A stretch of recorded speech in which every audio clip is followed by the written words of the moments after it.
ఏడు అంటే నిజంగా ఏడు కాదు, కొమ్ములంటే కొమ్ములు కావు, బోరలంటే బోరలు కావు. ఏడుగురు దూతలు, ఏడు బోరలు. బోరలు అంటే ఇట్లా ఊదే అనుకుంటారు, అవి కావు. క్రూర మృగం అంటే క్రూర మృగం కాదు. సముద్రం అంటే సముద్రం కాదు. భూమి అంటే భూమి కాదు. ప్రకటన గ్రంథం అంతా ఉపమాన భాష. ఇప్పుడు ఫిజిక్స్ ఉంది, ఆ లాంగ్వేజ్ వేరుగా ఉంటుంది. కెమిస్ట్రీ ఉంటుంది, దాని లాంగ్వేజ్ వేరుగా ఉంటుంది. మ్యాథమెటిక్స్ ఉంటుంది, దాని లాంగ్వేజ్ వేరుగా ఉంటుంది. Telugu language, English. అలాగే బైబిల్ గ్రంథంలో లేవియా కాండం భాష వేరుగా ఉంటది, ఆది కాండం భాష వేరుగా ఉంటది. అలా సామెతల గ్రంథంలో ప్రతిదానికి ఒక ముడి పెట్టినట్టుగా ఒక సామెతలు, కీర్తనలన్నీ పాటలు. యోబు గ్రంథం కావ్య గ్రంథం, యోబు కీర్తనలు, సామెతలు, ప్రసంగి, పరమగీతం కావ్య గ్రంథాలు. దానియేలు గ్రంథం అంతా ప్రవచన గ్రంథం. అది కూడా చాలా కష్టము, భాష నేర్చుకోవాలి. దానియేలు గ్రంథంలో భాష వేరు, ఎస్కేల్ గ్రంథంలో భాష వేరు. కాబట్టి మొట్టమొదటిగా మీరు ఒక లైన్ లేవు రాయాలంటే భాష, భావము అనేవి ముఖ్యము అనేది మనము నేర్చుకుందాం. ప్రకటన గ్రంథము 1వ అధ్యాయము నెంబర్ 1, యేసుక్రీస్తును గూర్చిన వివరణ అని రాసుకోండి. 1వ అధ్యాయంలో ఇంపార్టెంట్ ఏమిటి అంటే యేసుక్రీస్తు వారిని గూర్చిన వివరణ. 2వ అధ్యాయము 3వ అధ్యాయము యొక్క సారాంశము ఏమిటి అంటే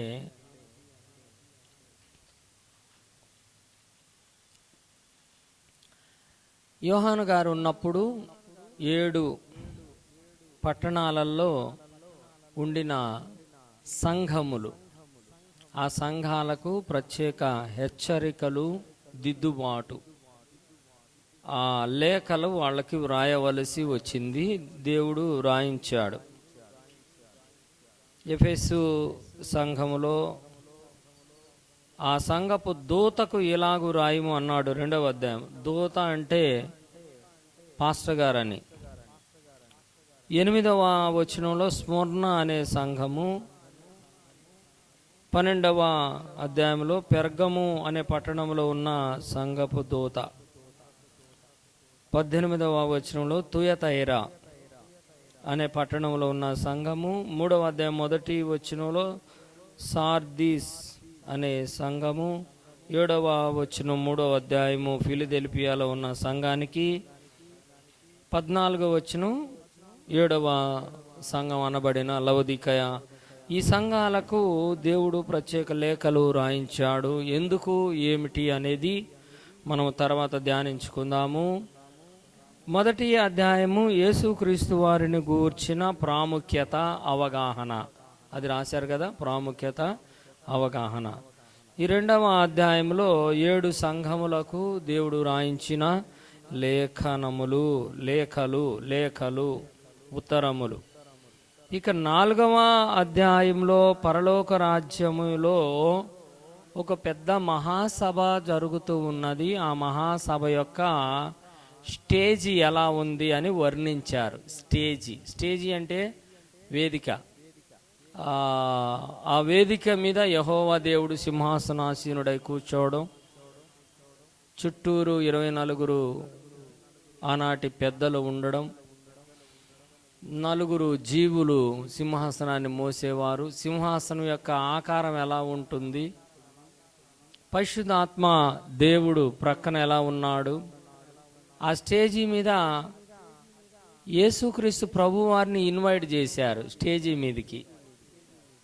యేసుక్రీస్తు వారిని ఇప్పుడు మన మధ్యలో దైవజనుడు వచ్చి వాక్యం చెప్తారని ఎలాగైతే మన సభల్లో ఇన్వైట్ చేస్తామో యేసు ప్రభుని అలాగా ఇన్వైట్ చేశారు. కాబట్టి 5వ అధ్యాయంలో 4వ అధ్యాయమేమో పరలోకములో ఉన్న పెద్ద మహాసభకు స్టేజీ అన్నమాట. అది ఆ స్టేజీ వర్ణన ఎలా ఉన్నది అనేది అన్నమాట. ఇక 5వ అధ్యాయంలో యేసుక్రీస్తు వారికి స్టేజీని ఎక్కించడానికి ఇన్విటేషన్ ఇచ్చి పైకి పిలిచారు పరిశుద్ధాత్మ దేవుడు. యేసు ప్రభు వారు స్టేజీ మీదకి రాగానే దేవదూతలు 24 పెద్దలు, కెరూబులు, సెరూపులు అందరూ లేచి నిలబడి ప్రభువుని ఎలా స్తుతించారో 5వ అధ్యాయంలో చివరిలో 13-14 వచనాల్లో రాయబడి ఉన్నది. ఈ 4వ అధ్యాయము 5వ అధ్యాయానికి ఒక చిన్న తేడా. 4వ అధ్యాయము 10-11 వచనాలు ఇంటూ అని చెప్పి 5వ అధ్యాయము 13-14 వచనాలు అని రాసుకోవాలి. అంటే 4వ అధ్యాయంలో యెహోవా దేవుణ్ణి మాత్రమే స్తుతించారు. యేసుక్రీస్తు వారిని స్తుతించలేదు దేవదూతలు. అక్కడున్న కెరూబులు, సెరాపులు, 24 పెద్దలు. ఈ 5వ అధ్యాయంలో ఒక గొప్ప కార్యం జరిగింది. అది జరిగించిన వారు యేసు ప్రభువారు. అది చూసి యెహోవా దేవునికిని యేసుక్రీస్తు వారికి ఇరువురికి సమాన స్తోత్రాలు ఈ 13-14 వచనాలలో వారు చేశారన్నమాట. మీరు 4వ అధ్యాయంలో 11వ వచనం చూస్తే ఆ 24 పెద్దలు సింహాసనందు ఆసీనుడై ఉండు వాని నమస్కారము చేయుచు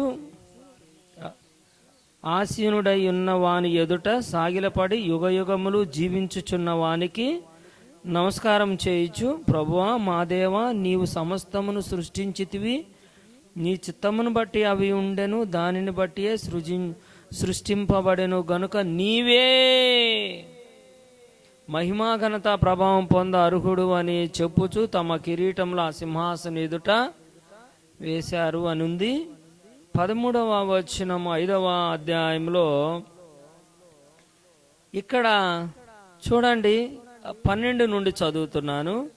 కోట్ల కొలది దేవదూతల స్వరం 11వ వచనంలో 24 పెద్దలు, జీవులు, కెరూబులు, సెరాపులు, 24 దూతలు, పెద్దలు అందరితో కలిపి కోట్ల కొలదిగా ఉన్న వారందరూ వధింపబడిన గొర్రె పిల్ల శక్తియు, ఐశ్వర్యము, జ్ఞానము, బలమును, ఘనతయు, మహిమయు, స్తోత్రము పొంద అర్హుడని గొప్ప స్వరముతో చెప్పుచుండిరి.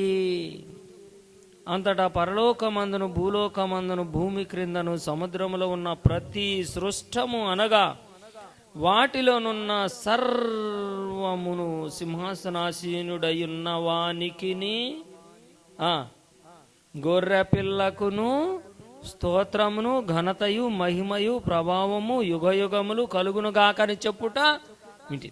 అది అండర్లైన్ చేసుకోండి. సింహాసనాసీనుడై ఉన్న వానికిని గొర్రె పిల్లకును, అవి 2 కావాలి అక్కడ. 4వ అధ్యాయము 11వ వచనంలో సింహాసనాసీనుడై ఉన్న దేవునికి మాత్రమే స్తోత్రాలు, ఘనత, మహిమ చెల్లించారు. కానీ ఇక్కడ దేవుడైన యెహోవా దేవుడైన సింహాసనాసీనుడై ఉన్న వానికిని గొర్రె పిల్లకును అనగా యేసుక్రీస్తు వారికి ఇక్కడ ఏదో చాలా గొప్ప సంఘటన జరిగింది. అది ఏమిటి అంటే, ఒక మాటలో చెప్పాలి అంటే గ్రంథ ఆవిష్కరణ మహోత్సవము జరిగింది. అసలు ఈ మీటింగ్ పేరు గ్రంథ ఆవిష్కరణ మహోత్సవం. ఈ మీటింగ్ పేరు ఏమిటండి? గ్రంథ ఆవిష్కరణ మహోత్సవం. 5వ అధ్యాయానికి మీరు పెట్టుకోవాల్సిన పేరు. 4వ అధ్యాయమేమో పరలోకములో ఆ గ్రంథావిష్కరణ మహోత్సవం యొక్క స్టేజీని ఆవేశించిన వారు, ఆసీనులై ఉన్నవారు యెహోవా దేవుడు, 24 పెద్దలు, 4 జీవులు, పరిశుద్ధాత్మ దేవుడు, 7 కొమ్ములు కలిగిన ఆత్మ. 7 ఆత్మలు ఉన్నాయి అక్కడ. 7 ఆత్మలంటే ఈ ప్రకటన గ్రంథం పుస్తకాలు రాసిన పెద్ద పెద్ద గొప్ప గొప్ప దైవజనులు 7 ఆత్మలు అనగానే పరిశుద్ధాత్మ, భ్రష్టాత్మ, దురాత్మ, ఆయాత్మ, ఈ ఆత్మ అని మొత్తం 7 ఆత్మలు రాసి పెడతారు వాళ్ళు. ఈ ప్రకటన గ్రంథం అర్థం కాకపోవడానికి కారణం ఏమిటంటే 7 ఆత్మలు అనగానే మనం 7 ఆత్మల పేర్లు రాయకూడదు. ఏడు అనగా సంపూర్ణత, ఆత్మ అనగా పరిశుద్ధాత్మ. సంపూర్ణ ఆత్మ అనగా పరిశుద్ధాత్మ దేవుడే నిలబడ్డాడు అక్కడ. అంతేగాని బ్రహ్మపరచాత్మ అంట, దురాత్మ అంట అవన్నీ ఎందుకు వస్తాయి అక్కడికి? కనుక 7 ఆత్మలు. తర్వాత ఆయనకి 7 కొమ్ములు ఉన్నాయి. యేసుక్రీస్తు వారికి ఎన్ని కొమ్ములు ఉన్నాయంటే 7 ఉండయని. ఇంకా 7 కొమ్ములు గుచ్చకూడదు. కొమ్ము అంటే శక్తి, 7 అంటే సర్వశక్తిమంతుడు. 7 కొమ్ములు కలిగిన వాడంటే సర్వశక్తిమంతుడు యేసుక్రీస్తు వారు. యేసుక్రీస్తు వారు 7 కొమ్ములు ఉన్నాయి ఆయనకి, అంటే సర్వశక్తిమంతుడు. కొమ్ము అంటే శక్తి. అక్కడ 7 నేత్రములు కలిగిన దేవుడు అని ఉంది. యేసుక్రీస్తు వారికి ఎన్ని నేత్రాలు ఉంటాయంటే 7 కళ్ళు ఉంటాయని తల చుట్టూరు కళ్ళు పెట్టకూడదు. మళ్ళీ 7 అంటే సంపూర్ణత. కన్ను అంటే జ్ఞానం, అనగా సర్వజ్ఞాని. కన్ను అనగా జ్ఞానము. రాసుకోవాలి. యేసుక్రీస్తు వారికి 7 కొమ్ములు, 7 కన్నులు, 7 ఆత్మలు ఉన్నాయి అనగా యేసయ్య సర్వజ్ఞాని, సర్వశక్తిమంతుడు, సర్వాధికారి. ఇక ఇవన్నీ కూడా మళ్ళీ మనం వెనక్కి రావాలి. వెనక్కి వచ్చి అన్నీ చెప్తాను. అసలు ప్రకటన గ్రంథము అర్థం కాకపోవడానికి కారణం మనం వేరు నిర్వచనాలు ఇచ్చుకోవడం వల్ల అర్థం కావట్లేదు. ఇక 6వ అధ్యాయము ఒక సబ్జెక్ట్ అన్నమాట. ఇందులో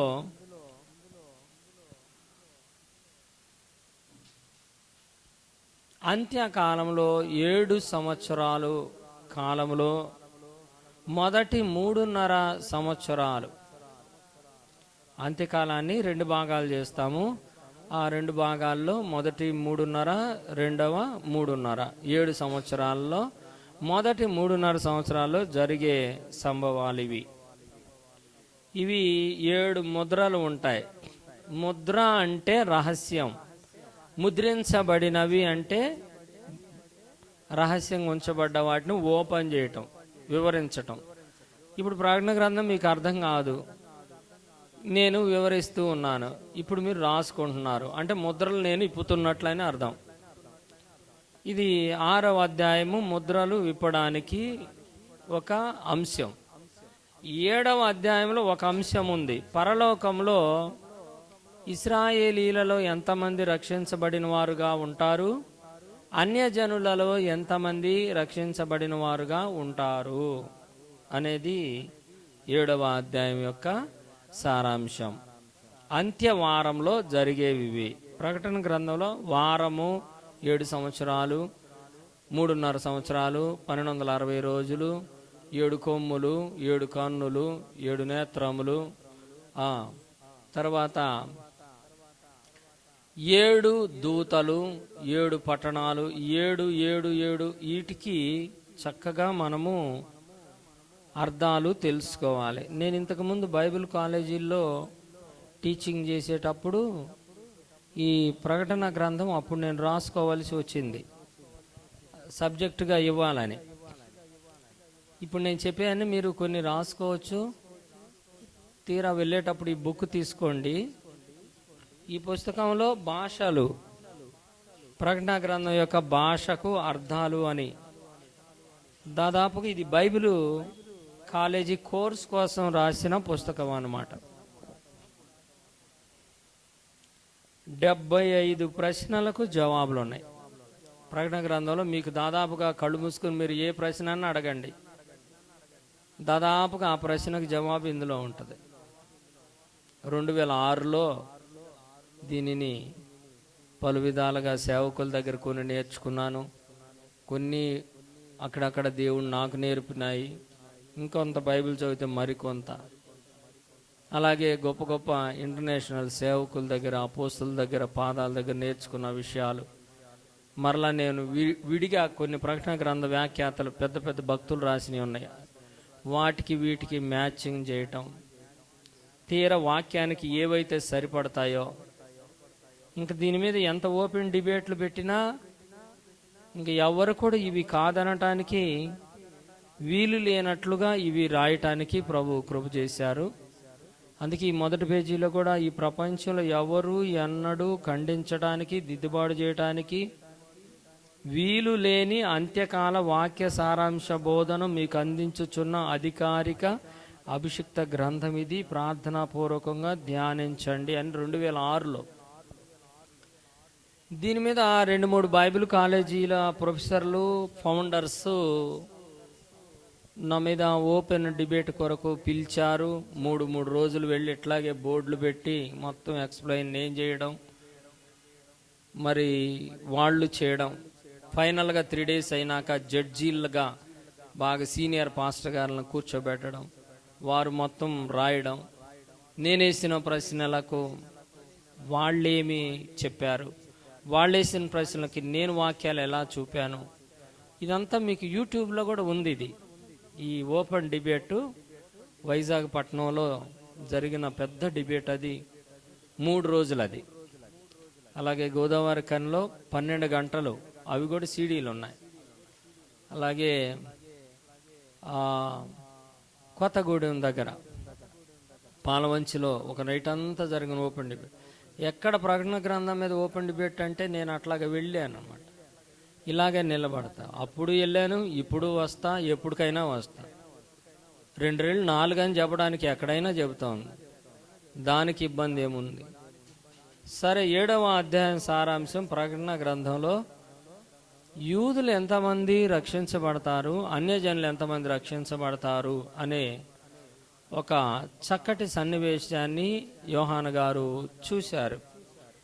అలాగే 8వ అధ్యాయము మరలా మొదటి అర్ధవారంలో 7 దూతలు తమ యొక్క అధికారాలను ఉపయోగించటం, అనగా బోర ఊదటం అంటే వారి యొక్క అధికారాన్ని ఆజ్ఞాపించటం. అలాగే సముద్రం మీద ఒక దూత ఉంటాడు. దేవుడు సముద్రము మీద ఒక మంత్రిని పెట్టాడు. నీటిపారుదల శాఖ మంత్రి, ఆరోగ్య శాఖ మంత్రి, రవాణా శాఖ మంత్రి, సాంఘిక సంక్షేమ శాఖ మంత్రి అని మన మంత్రులను ఎలాగైతే ముఖ్యమంత్రులు. అండర్ గ్రౌండ్ వాటర్స్ మీద ఒక దేవదూత అధికారి ఉన్నాడు, గాలి మీద ఒక దేవదూత ఉన్నాడు. దానిని హిందూ భాషలో చెప్పాలంటే వాయుదేవుడు, గంగదేవుడు. అంటే దేవుడు అంటే అర్థం ఏంటంటే అసలు అధికారి అని అర్థం. దేవుడు అంటే అర్థం ఏంటి చెప్పండి? అధికారి. గంగదేవుడు అంటే గంగ మీద దేవుడు, అంటే గంగ మీద అధికారి. గంగ అంటే ఆమె ఎవరైనా మళ్ళీ ఆడ మనిషి కాదు. గంగ అంటే నీరు, నీటి మీద. అలాగే వాయుదేవుడు అంటే వాయువు మీద, అనగా గాలి మీద దేవుడు. అంటే వాయుదేవుడు, ఆ దేవుడు, ఈ దేవుడు బైబిల్ ఉన్నారా అని మళ్ళీ అలా చెప్పకూడదు. దేవదూత అంటే అధికారం. ఇది ప్రకటన గ్రంథం మీకు 16వ అధ్యాయంలో కనిపిస్తుంది. ఎవరికి ఏ అధికారాలు దేవుడు ఇచ్చాడో 16వ అధ్యాయం అంతా మళ్ళీ వీళ్ళే ఉంటారు, 7 దేవదూతలు. పరలోకంలో మంత్రులు ఉంటారు. అసలు పరలోకం అంటేనే మనకు అసలు ముందు మైండ్ మారాలి. పరలోకం అంటే అసలు ఏముంటుందో ముందు మనకు పరలోకాన్ని పూర్తిగా ఎక్స్ప్లెయిన్ చేసేటువంటి గ్రంథమే ప్రకటన గ్రంథం. అదేంటో కానీ బోధకులు ఈ లోకంలో ఎంతో మంది ఉన్నారు, ఎన్నో సువార్త సభలు జరుగుతున్నాయి. అసలు ప్రకటన గ్రంథం జోలికే రారు. గతించిపోయిన భక్తుల గురించి చెప్తారు, గతించిపోయిన నోవాహు ఓడల గురించి చెప్తారు. అదేంటి అయ్యి సముద్రం దాటారని చెప్తారు, దూడం చేసుకున్నారని చెప్తారు. ఏలియా అక్కడ అయి చేశాడు, ఎలీషా ఇన్ని చేశాడు, దావీదు అటు తిరిగాడు, ఇన్ని చేశారు, అక్కడ కట్టారు, గుడి కట్టారు. అసలు మనం చెప్పిందే చెప్పినట్టు యేసు ప్రభు కుంటోళ్ళని బాగు చేశాడు, గుడ్డోళ్ళని బాగు చేశాడు. గతం చెప్పటం జరిగిపోతుంది కానీ చర్చీలలో భవిష్యత్తు మనం ఇంకా ఎక్కడికి వెళ్ళబోతున్నాం, అక్కడ ఎలాగ వెళ్తాము, అక్కడికి వెళ్ళడానికి కావలసిన అవగాహన ఏమిటనేది ఎవరు చెప్పడం లేదు దాదాపుగా. అసలు అది చదవనిట్లా సైతానోడు. 65 గ్రంథాలు అందరూ చదువుతున్నారు, ప్రకటన గ్రంథం మాత్రం చదవనీయటం లేదు. ఎందుకంటే ఒకటే చెప్తారు, అది మనకు అర్థం కాదులే. అదేంటి ఆ మహాకృప, నా యేసయ్య కృప, నా యేసయ్య నా పట్ల ఇచ్చిన కృప ఇప్పటికీ తిరుగు లేకుండా 40 సంవత్సరాల నుంచి నేను ప్రకటన గ్రంథం చెబుతున్నాను. దేవుని స్తోత్రం కలుగును గాక. సహజంగా నన్ను గుంటూరులోనేమో అమావాస్య పాస్టర్ అని అలా అమావాస్య ఒకటి చేస్తాడు, ఆ దెయ్యాలను భూతాలను వదిలేస్తూ ఉంటాడు, అంత మట్టుకే తెలుసు. కానీ అవి ఈ మధ్య నేను చాలామంది చేతబడులు దెయ్యాలు వీటితో పీడించబడుతుంటే అవి ఒక లెక్క. వాక్యంతో నింపబడిన వాళ్ళు గద్దిస్తే దయ్యాలు పారిపోతాయి. అది వాక్యముతో పూర్తిగా లీనమైపోయిన వాళ్ళు ఆజ్ఞాపిస్తే దయ్యాలకు భయం. అంతేగాని చీపురితో కొడతాను, జుట్టు పట్టుకొని బాగా ఓడ తీసి కింద బాగా కొడతాను, నేలకేసి కొడతాను, బెల్ట్తో కొడతామని చాలామంది శరీర ప్రయత్నాలు కొట్టడం ఇలా చేస్తే దయ్యాలు పోవు, సైతాన్లు పోవు. నాకు ఆ కృప దేవుడు ఎందుకు ఇచ్చాడు అంటే కేవలము వాక్యం. ఈ వాక్యంలో కూడా ఏ వాక్యం? ఆదికాండం నుంచి మలాకి దాకా ఉన్నది వాక్యాలే, ఆదికాండం నుంచి యోధా పత్రిక దాకా ఉంది కూడా వాక్యాలే. కానీ నాకు ఇచ్చిన దర్శన వాక్యములు ఏమిటంటే రేపు పరలోకానికి వెళ్ళిన తర్వాత మనము ఎలా ఉండబోతున్నాం, పరలోకము అంటే ఏమిటి అసలు. అందుకే యేసయ్య చెప్పారు, మాకు ప్రార్థన నేర్పించి యేసయ్య అంటే యేసుప్రభు ఏం చెప్పారంటే, పరలోకమందున్న మా తండ్రి నీ నామం పరిశుద్ధపరచబడును గాక, నీ రాజ్యము మాకు వచ్చును గాక. ఆ రాజ్యం అనే పదము చాలా గొప్పది. అది చాలా సంఘాల్లో పరలోక ప్రార్థన చేయరు. నేను ఏ కుటుంబానికి దర్శించినా పరలోక ప్రార్థన చేసి ముగించుకొని వస్తా, చర్చిలో కానీ కుటుంబాలుగా. అసలు ఆ పరలోక ప్రార్థనలో ఉన్న 10 మాటలు బైబిల్ సారమది. తప్పనిసరిగా అవి చేయాల్సిందే ఎవరైనా. నేను ఇంకా చాలా చేటభారతం అంత ప్రార్థన చేస్తున్నా కదంటే నీ చేటభారత ప్రార్థన మొత్తం కలిపి ఈ 10 మాటలు ఉంటుందో లేదో చూడు. ఉండదు. గంట చేయగాక ప్రార్థన, 5 గంటలు చేయగాక ప్రార్థన. నీ 5 గంటలు ఏం చేసావు రికార్డు చేసుకో. ఈ 10 మాటలు అవి సెట్ అవుతాయో లేదో చూసుకో. అవ్వదు, చాలా కష్టం ఆ ప్రార్థన మాటలు. సింపుల్గా చెప్పాడు, బైబిల్ అంతా సారం అందులో ఉంది. అందుకే నీ రాజ్యము, రాజ్యం అంటే ఏమిటి? రాజు, రాజు ఉన్నాడంటే మంత్రులు, మంత్రులు ఉన్నారంటే సహమంత్రులు, డిపార్ట్మెంట్లు. పరలోకపు రాజవీధులు అని ఉన్నాయి బైబిల్లో. రాజవీధులు అంటే మెయిన్ రోడ్లు, ఇంగ్లీష్లో మెయిన్ రోడ్లు ఉన్నాయంటే సబ్ రోడ్లు ఉండాలి, వీధులు ఉండాలి. పరలోక పట్టణము 12 గుమ్మములు, 12 ముత్యములతో పదిలముగా కట్టబడి. పరలోక పట్టణం, మంత్రులు ఉన్నారు. 24 పెద్దలు ఎవరు? వాళ్ళు ఈ ధర్మశాస్త్రాన్ని రాసిన వాళ్ళు. మన రాజ్యాంగం రాసిన ఆయనని అంబేద్కర్ అని మనం ఎలాగైతే చెప్పుకుంటున్నామో, ఈ బైబిల్ అనేటువంటి రాజ్యాంగాన్ని రాసిన వాళ్ళు 24 పెద్దలు. ఈ విషయం నేను తర్వాత చెప్తాను, చాలా లోతుగా చెప్పాలి. ఇది అంత తేలిగ్గా పోయేది కాదు. నేను ఇప్పుడు అసలు ఈరోజు టూకీగా ప్రకటన గ్రంథం మొత్తం చెప్తున్నా. ఈరోజు మళ్ళీ నేను మొదటి అధ్యాయానికి వచ్చి కానీ కొన్ని నెలల పాటు కొనసాగుతుంది. ఇక 1వ అధ్యాయం, 2వ అధ్యాయం, 3వ అధ్యాయం. అసలు ప్రకటన గ్రంథంలో ఏముంది అనేది నేను మీకు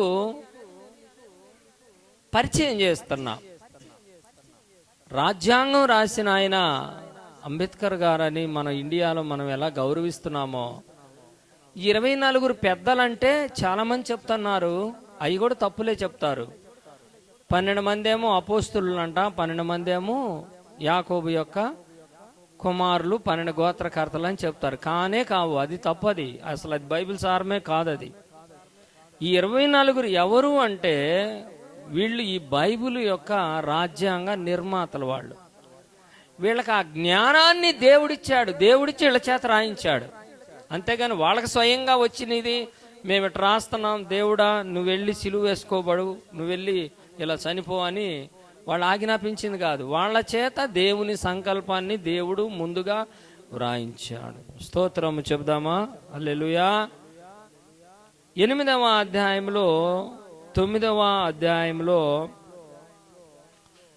7 దేవదూతలు 7 డిపార్ట్మెంట్ కలిగినటువంటి డిపార్ట్మెంట్స్లో మంత్రులు వాళ్ళ డిపార్ట్మెంట్లో వాళ్ళు నీళ్ళని రక్తంగా మార్చగలరు, నీళ్ళని మంచినీళ్ళగా మార్చగలరు.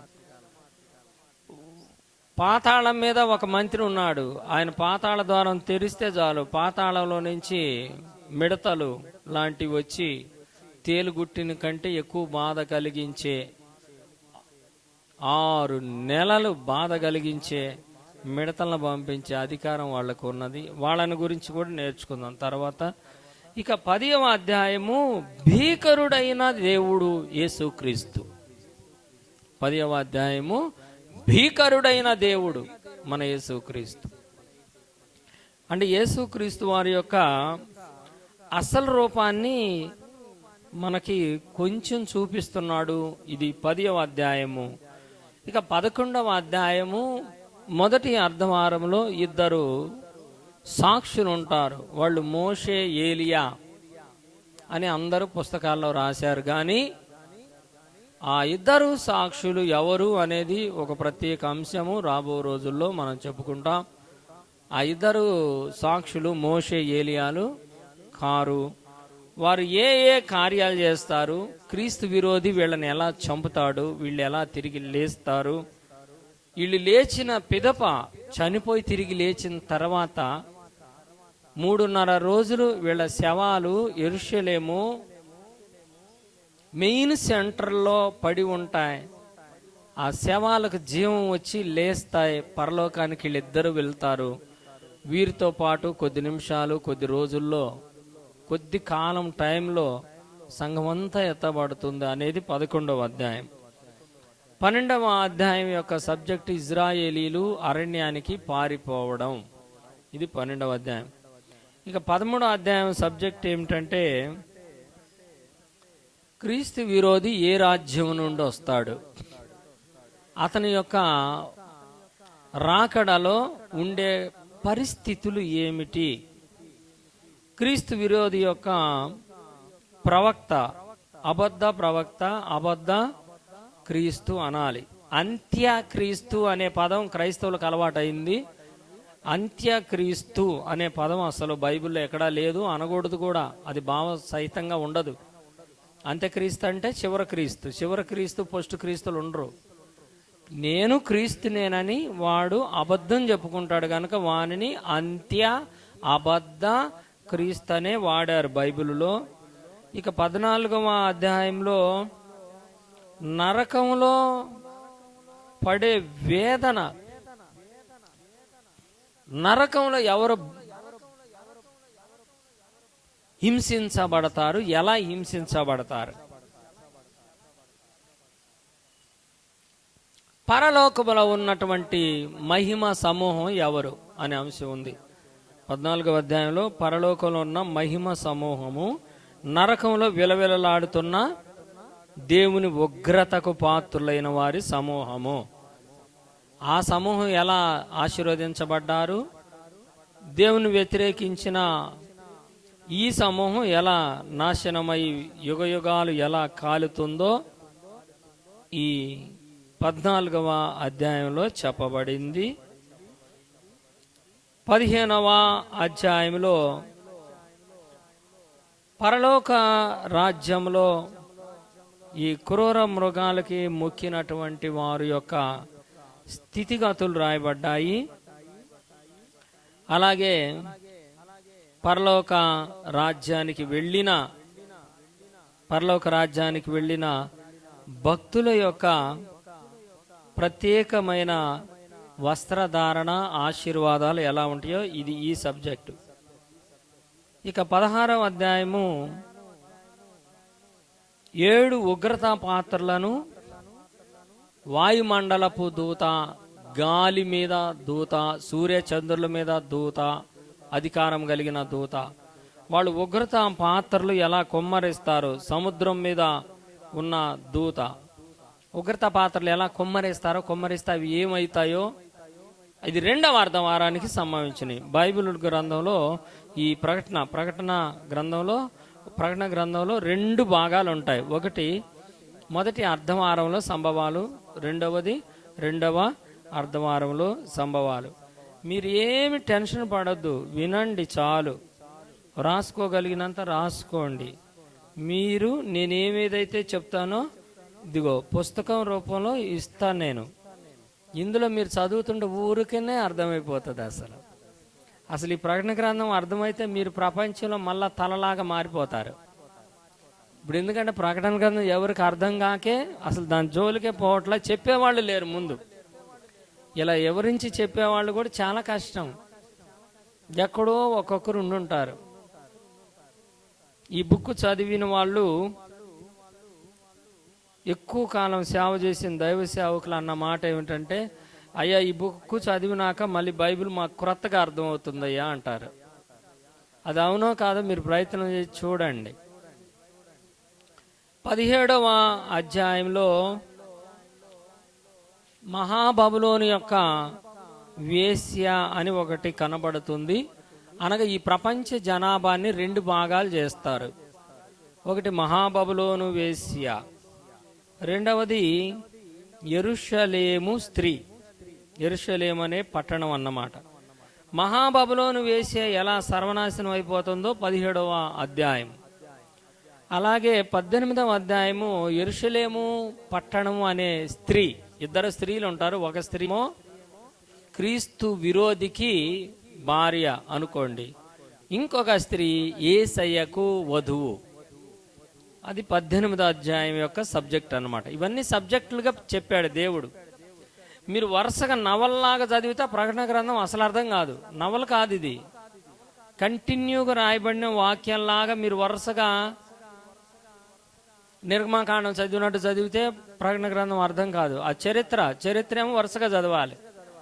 ఇది భవిష్యత్తు దర్శనాలు కాబట్టి ఏ దర్శనానికి ఆ దర్శనం విడగొట్టుకొని ఆ దర్శనం వరకు చదువుకోవాలి. చదువుకొని ఒక అవగాహనకు రావాలి. ఇక 19వ అధ్యాయము జయించబడిన పరలోకానికి వెళ్ళిన సంఘము ప్రభువును ఎలాగా స్తుతించుకుంటూ అక్కడ గొర్రెపిల్ల వివాహ మహోత్సవము అనే అంశాన్ని అక్కడ మనం చూస్తాం. అటు తర్వాత 20వ అధ్యాయంలో మొదటి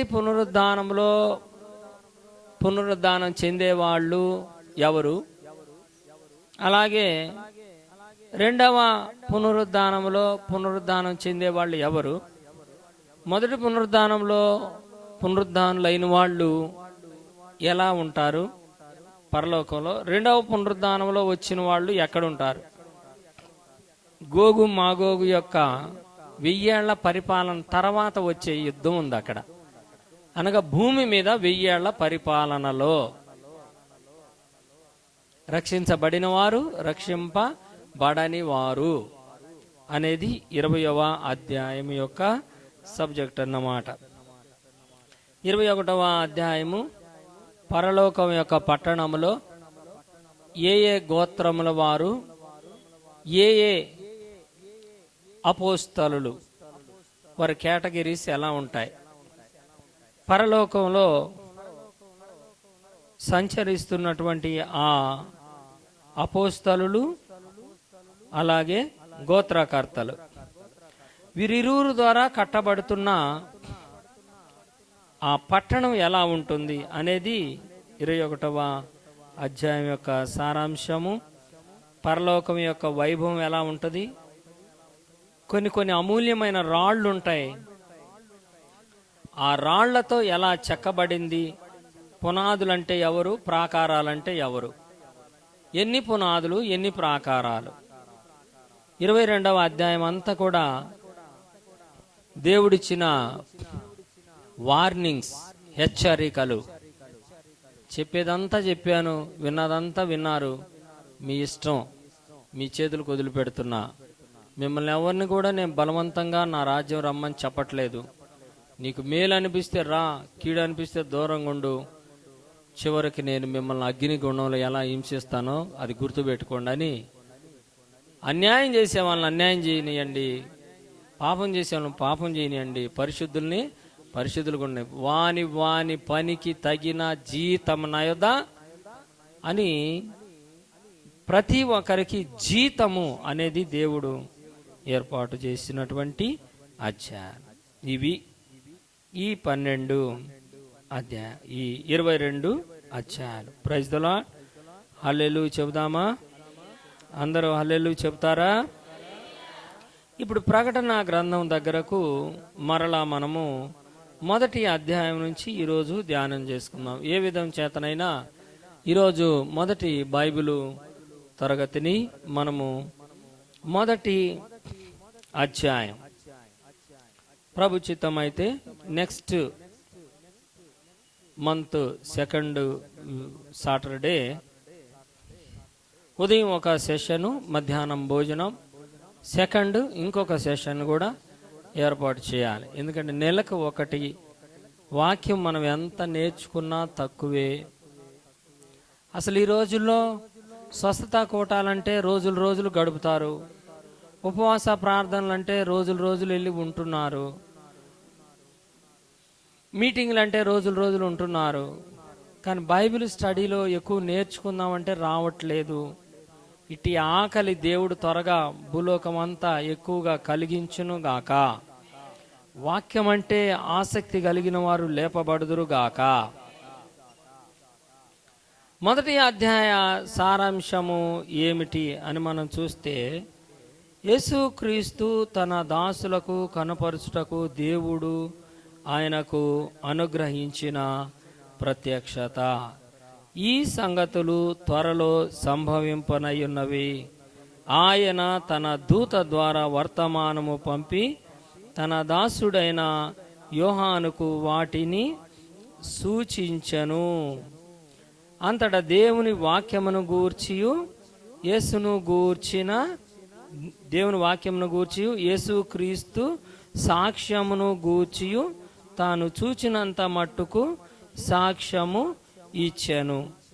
సమయము సమీపించినది గనుక ఈ ప్రవచన వాక్యములు చదువువాడును వాటిని విని ఇందులో వ్రాయబడిన సంగతులను గైకొను వారును ధన్యుడు.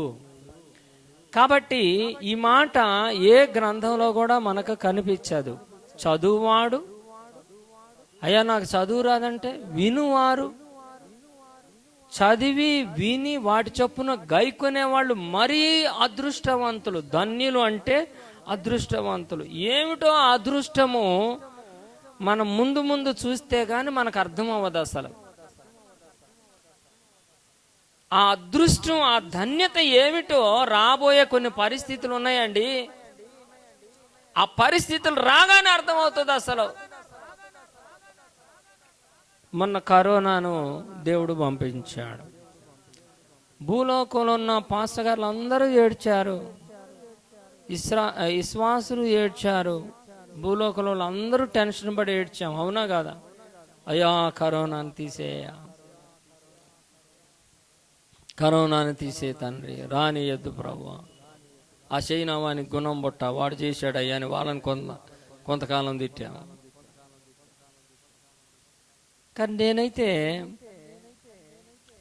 91వ కీర్తన అంతా మన కంఠోపాఠంగా ఉంటుంది. చాలా మంది 91వ కీర్తన కంఠస్థం చేస్తారు. విచిత్రం ఏంటంటే, నేను చెప్పదలుచుకుంది మీ అందరికీ, బైబిల్ మనకి మెదడులోకి వచ్చింది కానీ మనస్సులోనికి రాలేదు. అంటే జ్ఞాపకం ఉంటున్నాయి స్టేట్మెంట్స్ బైబిల్లో, కానీ మనస్సులోనికి వచ్చి గ్రహింపు శక్తిలోకి అయితే రావట్లేదు. అవి రావాలి. నీ కుడి ప్రక్క 1000 మంది పడినా, నీ ఎడం ప్రక్క 10,000 మంది కూలిన అపాయం నీ యొద్దకి. అది మనకు 91వ కీర్తన అంతా కంఠస్థం ఎక్కువ మంది చేపిస్తారు. కరోనాతో కుప్పలుగా చచ్చిపోయారు. ప్రతి శ్మశానంలో కూడా క్యూలో ఉన్నాయి శవాలు. నాకు కూడా అదే టైంలో 2nd వేవ్లో భయంకరమైన కరోనా వచ్చింది. హాస్పిటల్లో చేర్చారు, 10 లక్షలు అయిపోయినాయి. చనిపోయాను అని కూడా నిర్ధారణ జరిగిన 2 గంటల తర్వాత దేవుడు నన్ను బ్రతికించాడు, మళ్ళీ బ్రతికిచ్చాడు. అది యూట్యూబ్లో ఉంది నా కరోనా గురించి. ఇందాక బాబు పాట పాడాడు కదా, నేను అప్పుడు రాసిన పాట అది.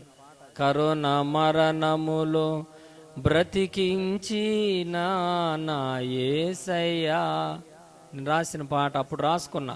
నన్ను బ్రతికించావయ్యా. నన్ను బ్రతికించావు కనుక ఎక్కడ ఇద్దరు ముగ్గురున్నా నాకు ఏ ప్రత్యక్షతలైతే దైవజనుల ద్వారా నేర్చుకున్నానో, చూశానో, విన్నానో, నేర్చుకున్నానో, అవి ఇద్దరు ముగ్గురు కాదు, ఒక్కళ్ళున్నా చాలు, ఆ ఒక్కళ్ళకి నేను గంటల తరబడి చెప్తాను అనే తీర్మానం చేసుకున్నాను ఆ రోజు నుండి. హల్లెలూయా. ఒక్కరికైనా నేను గంటల తరబడి చెప్తానండి. వారిలో ఒంటరి వాడు 1000 మంది నా దృష్టిలో. ఈవేళ ఎంతమంది వచ్చారు అని అంటే మీరు ఇంత సంఖ్య అని చెప్పొచ్చు, కానీ ఏమో మీలో వారిలో ఒంటరి వాడు 1000 మంది అవుతారనే వాళ్ళల్లో ఒకళ్ళు ఉన్నారేమో. వాళ్ళు చాలు. ఆ 1000 మంది 1,00,000 మందిని వెలిగిస్తారు, ఆ 1,00,000 మంది 1,00,00,000 మందిని వెలిగిస్తారు. నీవు ఒక సింగిల్ మెంబర్వే కానీ నిన్ను 1,00,00,000 మందిగా వెలిగించే శక్తిని దేవుడు ఈరోజు మన మధ్యలో ఉండి మనల్ని నింపుతున్నాడు, ఇస్తున్నాడు. ఎంతమంది నమ్ముతారు? హల్లెలూయా. ఆ రోజు నా కొరకు నా గురువు గారు, నా ఆత్మీయ తండ్రులు, మా ఆత్మీయ తల్లి, మా అమ్మ బైబిల్ రోజు చదివించి ఇలా చెయ్యండి అని నాకు అప్పుడు నేర్పించారు. వాళ్ళు చనిపోయినారు, కొందరు బ్రతికున్నారు.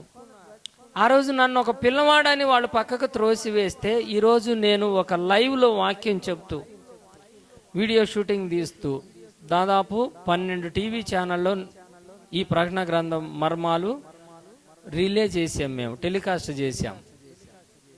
ఆ యూట్యూబ్లో ఉన్నాయి. ఇప్పుడు అవి పోవు, అలాగే ఉన్నాయి. ఇప్పుడు అంత టెక్నాలజీ ఇచ్చాడు దేవుడు. అప్పటికి ఇది వరకు మేము ఈ ప్రకటన గ్రంథం సారాంశం అని ఒక పత్రిక రాశారు. 4 పేజీల్లో ప్రకటన గ్రంథం మొత్తం రాశా. అంటే సారాంశం అంతా రాశా. 4 పేజీలు, A4 పేజీలు. ఇలా మడత పెడితే 4 పేజీలు అవుతాయి. A4 ఒకటే షీట్ని వెనక ముందు ప్రింట్ వేసి ఇట్లా మడత పెడితే 4 పేజీలు. అలాంటి కొన్ని వేలకు వేలు మాకు 200 కానుకొస్తే 150 రూపాయలు అవి ప్రింటింగ్ కోసం వేసి 50 రూపాయలు మేము కుటుంబంలో పోషించుకునేవాడు. ఎప్పుడు? 2002, 2003, 2004 ఆ సంవత్సరాలు. ఇప్పటికి 20 ఏళ్ల కిందట గుంట గ్రౌండ్లో పాస్టర్స్ సెమినార్ జరుగుతుంటే, జాకబ్ గారి సెమినార్లో నేను నా భార్య ఇద్దరం కలిసి పంచుతుంటే ఒక ముసలాయన వచ్చి, పిచ్చోడా నీకేం పట్టింది పెంచుతున్నావు, నీ కానుకలు వీటికెందుకు పెడుతున్నావు, శుభ్రంగా మీరు మీ పిల్లలు తినక అని మాకు ఉచిత సలహా చెప్పారు ఆయన. కాదంకులు, ఇది సత్యం కదా, ప్రకటన గ్రంథం అందరికీ తెలిసాడు. అవన్నీ ఎందుకయ్యా, బతికున్నంత వరకే తినాలా, అనుభవించాలా, కానుకలు ఇస్తే కూడా ఇలాంటి ప్రింట్ చేసి ఎందుకు అంటే అది సత్యం కాదు అని కాదు ఆయన బాధ. అసలు మీరు ప్రింట్ చేసి పంచేది దేనికి, అందరి చేతుల్లో బైబిల్లో ఉన్నాయిగా అనే ఆయన కోపం. అలా అవమానించినప్పటికి కూడా మేము ఎక్కడ మీటింగ్లు అంటే అక్కడికి వెళ్ళి పత్రికలు ఇచ్చి పంచేవాళ్ళం అన్నమాట. ఒక చోటన హైదరాబాద్లో పెద్ద మీటింగ్లు అంటే అక్కడికి వెళ్ళాం.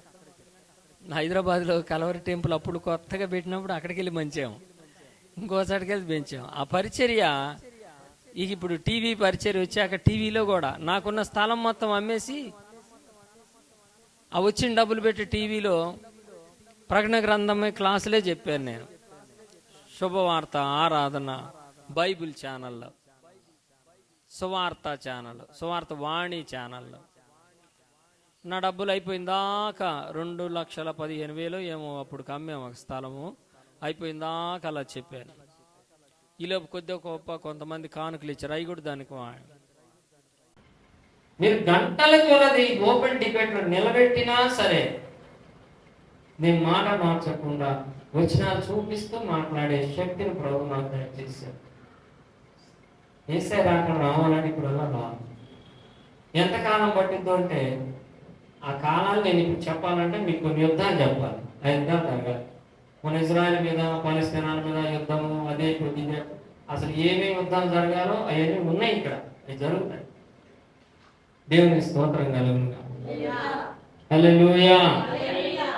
147వ కీర్తనలో ఉన్న యుద్ధాలే ఇంకా జరగల. యేసుకేల గ్రంథం 38, 39 అధ్యాయాల యుద్ధాలే జరగల. అవన్నీ జరిగితే గాని అమెరికా పేద దేశం అయిపోయి నాశనం అయిపోవాలని ఉంది బైబిల్.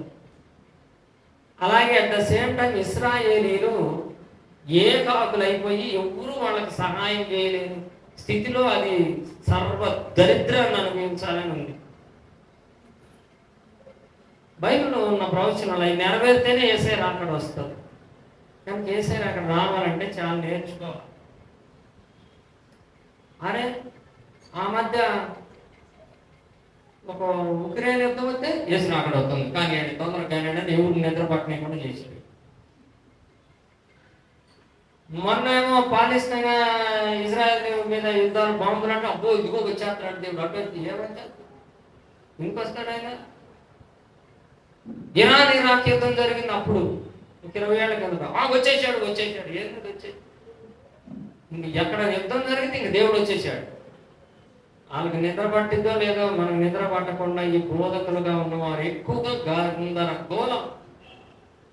అరే ఈ ప్రవచన వాక్యాలు సరిగ్గా చదవండి అయ్యా బాబు. చదువువాడు ధన్యుడు, వినువాడు ధన్యుడు, వాటిని గ్రహించువాడు గైకొనవాడు ధన్యుడు అన్నది ఎందుకంటే కుడి ప్రక్క 10,000 మంది పడిన, ఎడమ ప్రక్క 20,000 మంది కూలిన, 1,00,000 మంది దేశమంతా ఊడ్చుకుపోయినా నేను మాత్రం టెన్షన్ పడను. నా సంగతి నేను చెప్తున్నాను. ఎంతమంది అన్నా చెప్పనండి యేసయ్య ఇదిగో వచ్చేస్తున్నాడు అంట, రేపు వస్తాడంటే వచ్చే సంవత్సరం వస్తానంట. నేను చెప్తే రావయ్యా ఎప్పుడు వస్తాడు ఇవన్నీ నాకు చెప్పకండి. ఆ ధైర్యం నాకు ఎక్కడి నుంచి వచ్చిందంటే ప్రకటన గ్రంథం నేర్చుకోవడం బట్టి వచ్చింది. దేవుని స్థలం. ప్రకటన గ్రంథం అనేది ప్రపంచ భవిష్యత్తు గ్రంథం. ఇది మత గ్రంథం కాదు. ఇది ఈ ప్రపంచ చారిత్ర అంతా కూడా ఈ గ్రంథం మీద ఆధారపడింది. 1 by 1 ఒకదాని తర్వాత ఏం జరుగుతుంది, తర్వాత ఏం జరుగుతుంది, ఏ దేశం పేద దేశం అవుతుంది, అగ్రరాజ్యం ఏదవుతుంది, ఇప్పుడున్న అగ్రరాజ్యాలు ఏమవుతాయి, అమెరికా సంయుక్త రాష్ట్రాలు అన్ని కూడా గుడిసున్న అవ్వాలి. ఈ రష్యా సేవ మొత్తం టాప్కి వెళ్ళిపోతాయి. రాబోయే రోజుల్లో ప్రజలు మొత్తానికి ఒక పిచ్చిగా రాబోతుంది, భయంకరమైన పిచ్చి. అది కూడా బైబిల్లోనూ. ఇప్పటికే అది అప్పటికి మొదలైంది. ఫోన్ పే చేయండి, గూగుల్ పే చేయండి, అవి ఇది వరకు లేవు కొన్ని సంవత్సరాల కిందట. ఇంకా రాబోయే రోజున మన డబ్బులు మొత్తం బ్యాంకులోకి వెళ్ళిపోతాయి. వస్తుందని ఒకే ఒక దేశం ఎక్కడెక్కడ మేలు జాతి గుర్రాలు మొత్తం కొనుక్కుంటుంది. ఆ దేశం పేరు ఇప్పుడు చరిత్రలో మీకు తెలుసా? రష్యా దేశం. రష్యా దేశం దగ్గర ఉన్న గుర్రాలు ఏ దేశంలో లేవు. ఎక్కడెక్కడ మేలు జాతి గుర్రాలు మొత్తాన్ని రష్యా కొనుక్కుంటుంది. చరిత్ర చెబుతున్నా, ఇప్పుడు ప్రజెంటెన్స్ చెప్తున్నా, ఈ రోజు విషయం చెప్తున్నా. ఈరోజు మీరు ఏ దేశానికైనా చూడండి, గుర్రాలతో యుద్ధం చేయడానికి గుర్రాలను కొనుక్కుంటున్న దేశం ఏదని సెట్ చేస్తే అది రష్యానే. రష్యానే గుర్రాలతో యుద్ధం చేస్తుంది అని మనకి ఎస్కేల్ గ్రంథం 38, 39 అధ్యాయంలో రష్యానే గుర్రములతో యుద్ధం చేస్తుందని ఉంది. ఆ గుర్రముల నరుల బలమునందు దేవుడు ఆనందించడు. ఇశ్రాయేలీలు పొరపాడుతారు. అప్పుడు అయ్యా తుఫాను వచ్చినట్లుగా, మేఘము చుట్టూరు ఆవేశించినట్లుగా రష్యా సేనలు గుర్రములతో విస్తార సైన్యముతో ఇశ్రాయేల్ దేవునికి ఇశ్రాయేలీల దేశము మీదికి మేఘములాగా రాగానే వాళ్ళు ఒకటే అడుగుతారంట, యెహోవా తండ్రి ఈ ఒక్కసారి మమ్మల్ని కనికరించని పెద్దగా ఏడుస్తారట. అప్పుడు ఆ గుర్రములతో యెహోవా దేవుడు ఆకాశము నుండి అగ్ని గంధకములను, పెద్ద పెద్ద మణుగుల వడగండ్ల చేతను, భూకంపం చేతను, తెగులు చేతను, మతి భ్రమ చేతను వాళ్ళందరూ సర్వనాశనం చేస్తాడని 38వ అధ్యాయం ఉంది. అది జరగకుండా నేను రేపు చేసేస్తాను. ఎందుకోసం? ప్రకటన గ్రంథం సరిగ్గా నేర్చుకుంటే మనం భయపడము దేనికి కూడా. హల్లెలూయా. ఏ తెగులుని కూడా సమీపించదని వచ్చినాము. ప్రకటన గ్రంథం నేర్చుకుంటే అర్థం. సరే, ఇంతకీ ఈ ప్రకటన గ్రంథాన్ని మనం నేర్చుకోవడానికి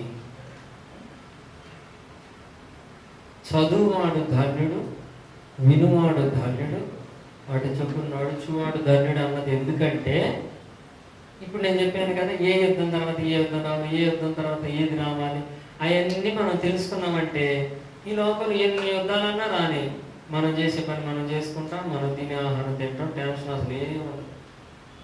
ఇదిగో ఉక్రెయిన్ వచ్చిందంట, రష్యా బాంబులు వేసిద్దంట, ఇండియా పోయి దాంట్లో కలిసిద్దంట, రష్యా వచ్చి దీని మీద వేస్తుందంట. అసలు అవన్నీ వినొద్దు. అసలు మనం వినాల్సిన న్యూస్ పేపరు, చదవాల్సిన న్యూస్ పేపరు ప్రకటన గ్రంథం మాత్రమే. ఇవాళ న్యూస్ పేపర్ వచ్చిందా అంటారు చాలామంది కదండి. ఇవాళ న్యూస్ పేపర్ కాదు అది. నిన్న జరిగిన న్యూస్లన్నింటినీ ఇవాళ ప్రింట్ చేసి పంపించారు. ఏది చూసినా నిన్నటి న్యూస్ అయ్యి, నిన్నటి న్యూస్ పేపర్ అది. నిన్నటి న్యూస్ని ఇవాళ ప్రింట్ చేసి మన చేతికి ఇవాళ ఎప్పుడు వస్తే రేపు వస్తాయి. కానీ బైబుల్ ఇంకా 1000 సంవత్సరాల తర్వాత ఏం జరగబోతుందో రాసిన గ్రంథం ప్రకటన గ్రంథం. బైబిల్లో 100 అధ్యాయాలు, 66 గ్రంథాలలో 65 గ్రంథాల కంటే బహు ఎక్కువగా ధ్యానించాల్సింది ప్రకటన గ్రంథం. దేవుని స్తోత్రం చెప్తామా? అందరూ స్తోత్రాలు చెప్తామా? ఒకసారి మనందరం కూడా లేచి నిలబడి ఒక చిన్న ప్రార్థన చేసుకుందాం. అందరం కూడా లేచి నిలబడి చిన్న ప్రార్థన. హల్లెలూయా, హల్లెలూయా, హల్లెలూయా, హల్లెలూయా. తండ్రి మీకు స్తోత్రాలని చెప్తామా? అందరూ కూడా ప్రభువా, ఈ ప్రకటన గ్రంథం యొక్క ప్రాముఖ్యత అనే అంశాన్ని మేము నేర్చుకుంటున్నాం. ఒక్కొక్క అధ్యాయం దేనికి మీరు ఈ మొదటి చాప్టర్లో మనకు కనిపిస్తున్న దేవుడు ఎవరు?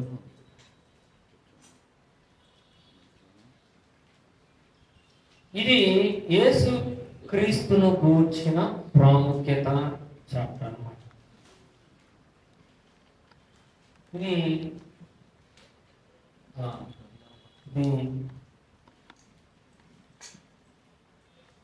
Importance of Jesus. యేసు క్రీస్తుని యొక్క ప్రాముఖ్యత. క్రైస్తవులైన మనం తెలుసుకోవాల్సింది హూ ఈజ్ జీసస్.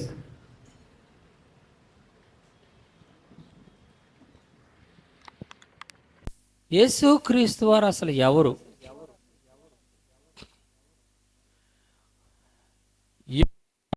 ఎవరు? హోలీ స్పిరిట్ ఎవరు? అలాగే వాట్ ఈస్ ద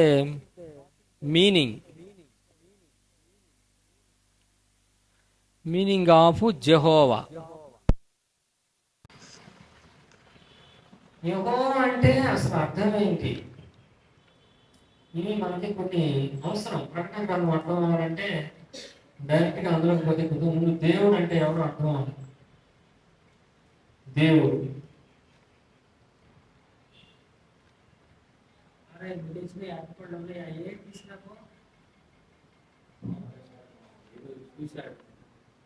అసలు యేసు క్రీస్తు వారు ఎవరు?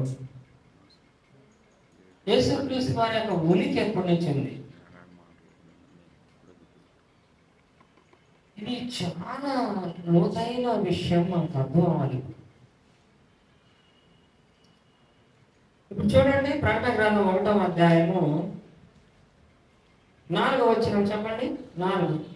యోహాను ఆసియాలో 7 సంఘములకు శుభమని చెప్పి వ్రాయినది, వర్తమాన, భూత, భవిష్యత్తు కాలంలో ఉన్నవాని నుండి, ఆయన సింహాసనం ఎదుటనున్న 7 ఆత్మల నుండి, నమ్మకమైన సాక్షియు, మృతుల నుండి ఆది సంభూతుడుగా లేచిన వాడును, భూపతులకు అధిపత్యములైన యేసుక్రీస్తు నుండి కృపా సమాధానములు మీకు కలుగును గాక. 8వ వచనం చెప్దాం. 8 చూడండి. ఆల్ఫాయు ఓమెగాయు నేనే, వర్తమాన, భూత, నేనే అని సర్వాధికారియు దేవుడు నాకు ప్రభువు సెలవిచ్చుచున్నాడు. చాలా జాగ్రత్త. ఇక్కడ రెవల్యూషన్లో 1వ అధ్యాయము ఎన్నో వచనం ఇది? 4వ వచనము 8వ వచనం తీసుకోండి, చాలా జాగ్రత్త. 4వ వచనం 1, 8వ 1. తర్వాత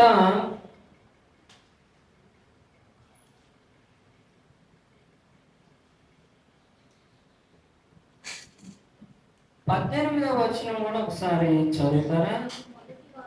నేను మొదటి వాడను కడపటి వాడను జీవించుచున్నవా.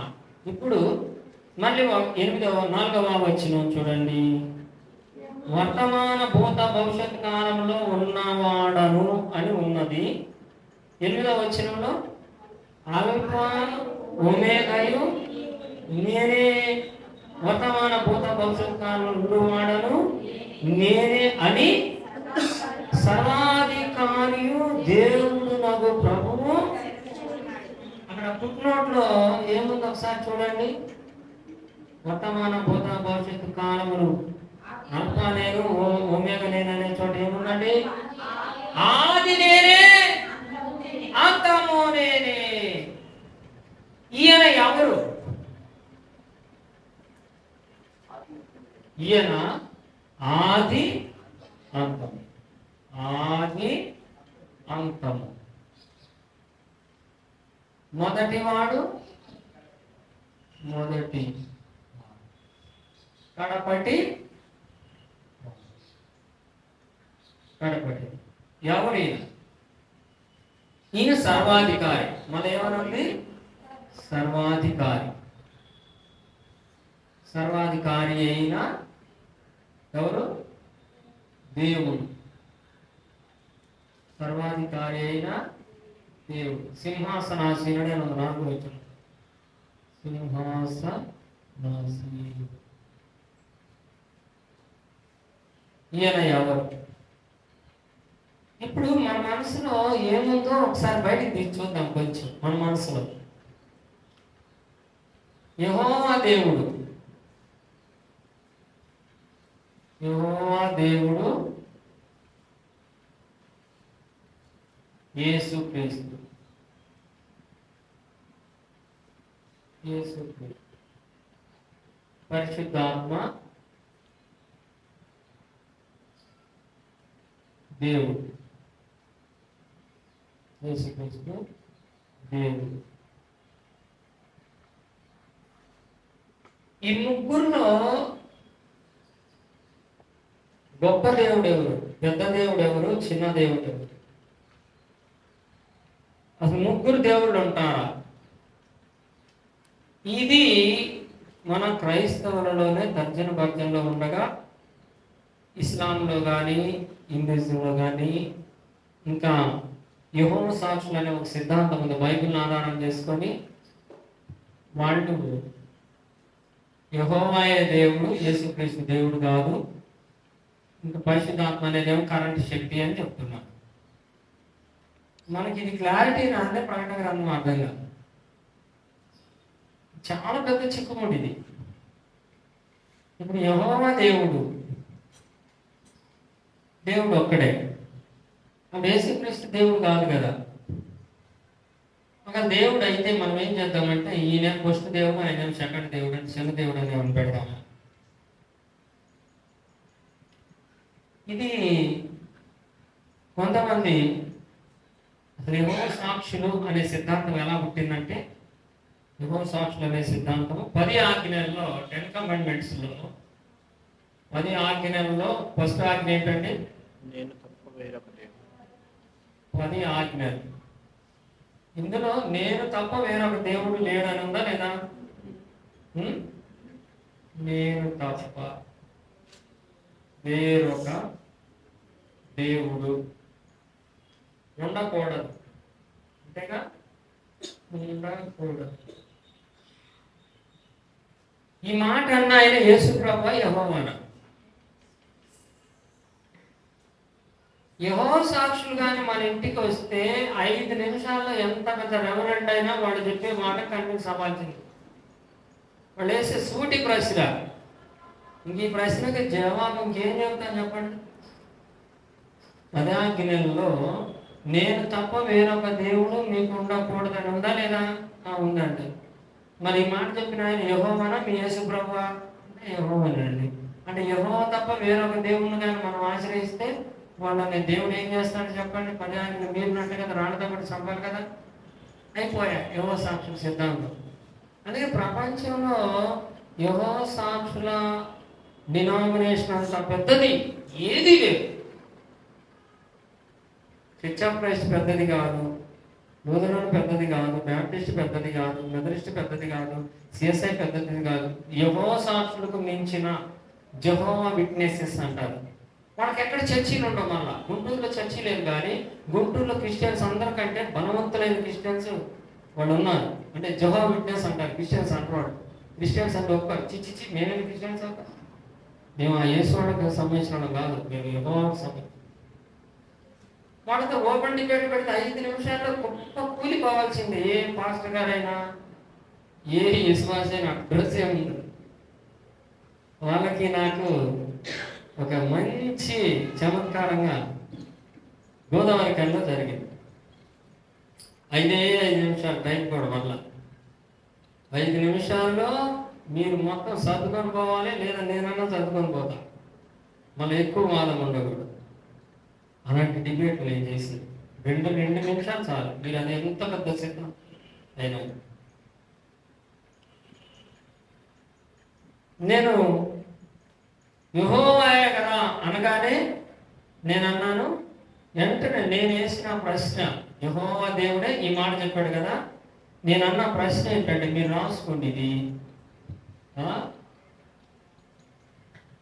ఏ యెహోవా అనే ప్రశ్న వేసాను. ఏ యెహోవా? ఇది నా ప్రశ్న జవాబు చెప్పండి అన్న. ఏ యెహోవా? ఏ రాసుకుంటారా? రాసుకున్నా, ఇటు రాసుకున్నా. ఏ యెహోవా అనగానే వాళ్ళకి చెమట్లు మామూలుగా కాదు, గడగడగడగడలాడతారు. భయం అన్నా వస్తుంది, కోపం వచ్చి కొట్టనన్నా కొడతారు. ఈ రెండింటిలో మనం రెండింటికి సిద్ధపడి ఉండాలి. పుట్టేటప్పుడు తప్పించుకోవాలన్నా ఉండాలి, భయం వచ్చేటప్పుడు ఉరిగన్నా చూడాలి. ఏ యెహోవా అనగానే ఈ ఒక్క ప్రశ్న మీరు అనండి, ఈ ఒక్క ప్రశ్న మీరు అడగండి. ఏ యెహోవా అనగానే వాళ్ళు జవాబు ఇచ్చేటప్పుడు ఏ యెహోవా ఏంటి అసలు? ఏ యెహోవా ఏంటి అసలు? ముందు ఒక యెహోవా కదా, యెహోవా ఒక్కడే కదా అంటే అప్పుడు మనకు తెలియాల్సిన సత్యం ఏమిటంటే, యెహోవాలు 3 అని చెప్పుకోవాలి. మనం ఎంతమంది చెప్పండి మీరు? యెహోవాలు 3. ముందు అసలు క్రిస్టియన్స్ నేర్చుకోవాలి ఈ సంగతి. మన క్రైస్తవులు, మన పాస్టర్లు, మన బతికాలని నేర్చుకోవాలి. యెహోవాలు బైబిల్ గ్రంథంలో 3 ఉన్నారు. ఈ 3 ఎవరో నేను చెప్పే ముందు అర్థం చెప్పాలి. ఇప్పుడు నాకు యెహోవా అనగా, యెహోవా అనగా అర్థం కావాలి. ఇప్పుడు అసలు యెహోవా అంటే ఏంటో తెలుసుకోవాలిగా. యేసు అంటే ఏంటి? రక్షకుడు. క్రీస్తు అంటే అభిషిక్తుడు. ఈ యేసు అనే పేరు యేసయ్యకి ఎప్పుడు పెట్టబడింది? మరియమ్మ గారి గర్భంలో పుట్టిన 8వ రోజు పేరు పెట్టారు. యేసు అంటే అందరినీ నరకం నుంచి తప్పించి రక్షించగలిగిన సమర్థుడు యేసు. క్రీస్తు అంటే అభిషేకించి పంపబడిన అపోస్తలుడు, అభిషేకించబడిన. మరి యేసు క్రీస్తు ఎప్పటి నుంచి ఉన్నాడు?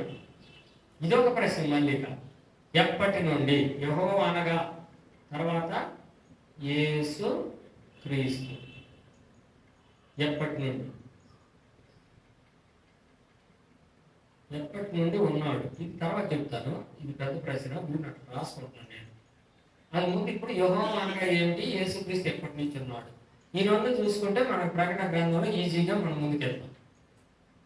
ఇప్పుడు యెహోవా అంటే ఏమిటి? నిర్గమాకాండం 3వ అధ్యాయంలో మనందరికీ తెలిసింది. వచ్చిన ముందు ఒకసారి చదవండి. నిర్గమాకాండము 3వ అధ్యాయము. నీ పేరేమిటో నాకు చెప్పు అని అడిగినప్పుడు మోషేకు దేవుడు చెప్పాడు. 14వ వచనము. నిర్గమాకాండము 3:14 చెప్పండి. నేను ఉన్నవాడను అనువాడను. కనుక నేను ఉన్నవాడను. ఉన్నవాడు అంటే అర్థం ఏమిటి? ఉన్నవాడంటే అన్ని కాలంలోన ఉన్నాయేహోవాని సన్నుతింప కన్న తండ్రి. హల్లెలూయా, హల్లెలూయా. ఇంతవరకు ఈ చెట్టు వచ్చు కదా.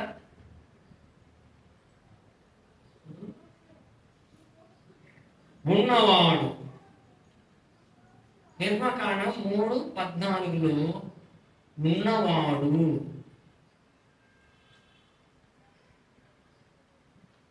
అంటే ఎప్పటి నుండి? ఎప్పటి నుండి అనే ప్రశ్న కూడా మనం వేసుకోవాలి. ఆది అంతము లేని దేవుడు, లేని దేవుడు అంటే యెహోవా అంటే అర్థం ఏమిటంటే ఆది అంతము లేని దేవుడు, అన్ని కాలములలో ఉన్న దేవుడు. Praise Lord. అన్ని కాలములలో ఉన్న దేవుణ్ణి ఏమంటారు? యెహోవా. ఇప్పుడు యేసుక్రీస్తు ప్రభు వారు ఎప్పటి నుంచి ఉన్నారో చెప్పే ముందు ముగ్గురు యెహోవాలు ఎక్కడున్నారు? ఆది కాండము 18వ అధ్యాయము. మమ్రే వనం దగ్గర అబ్రహాము గుడారంలో ఉండగా ముగ్గురు మనుషులు అబ్రహాముకు కనిపించారు. దాని మొదటి వచనంలో ఏమని రాశారో చెప్పండి. 18వ అధ్యాయం మొదటి వచనము. మరియు మమ్రే దగ్గర ఉన్న సింధూర వనములో అబ్రహాము ఎండవేళ గుడారపు ద్వారం వద్ద కూర్చొని ఉన్నప్పుడు చదవడమా, యెహోవా అతనికి కనబడెను. కనబడింది ఎవరు? యెహోవా. ఈ యెహోవా ఎలా కనిపించాడు?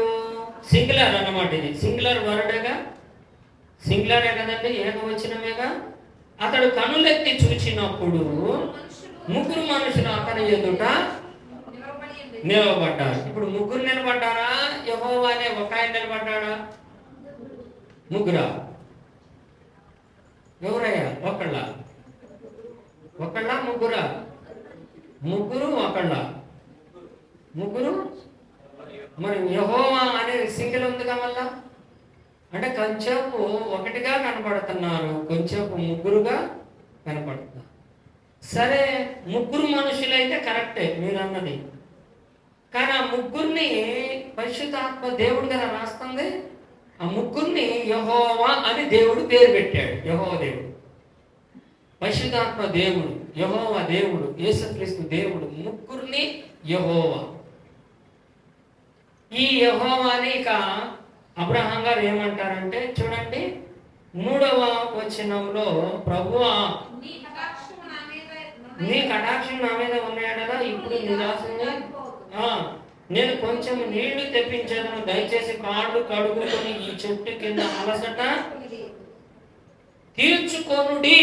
అంటే ప్లూరల్, బహువచనం మాట్లాడుతున్నాను.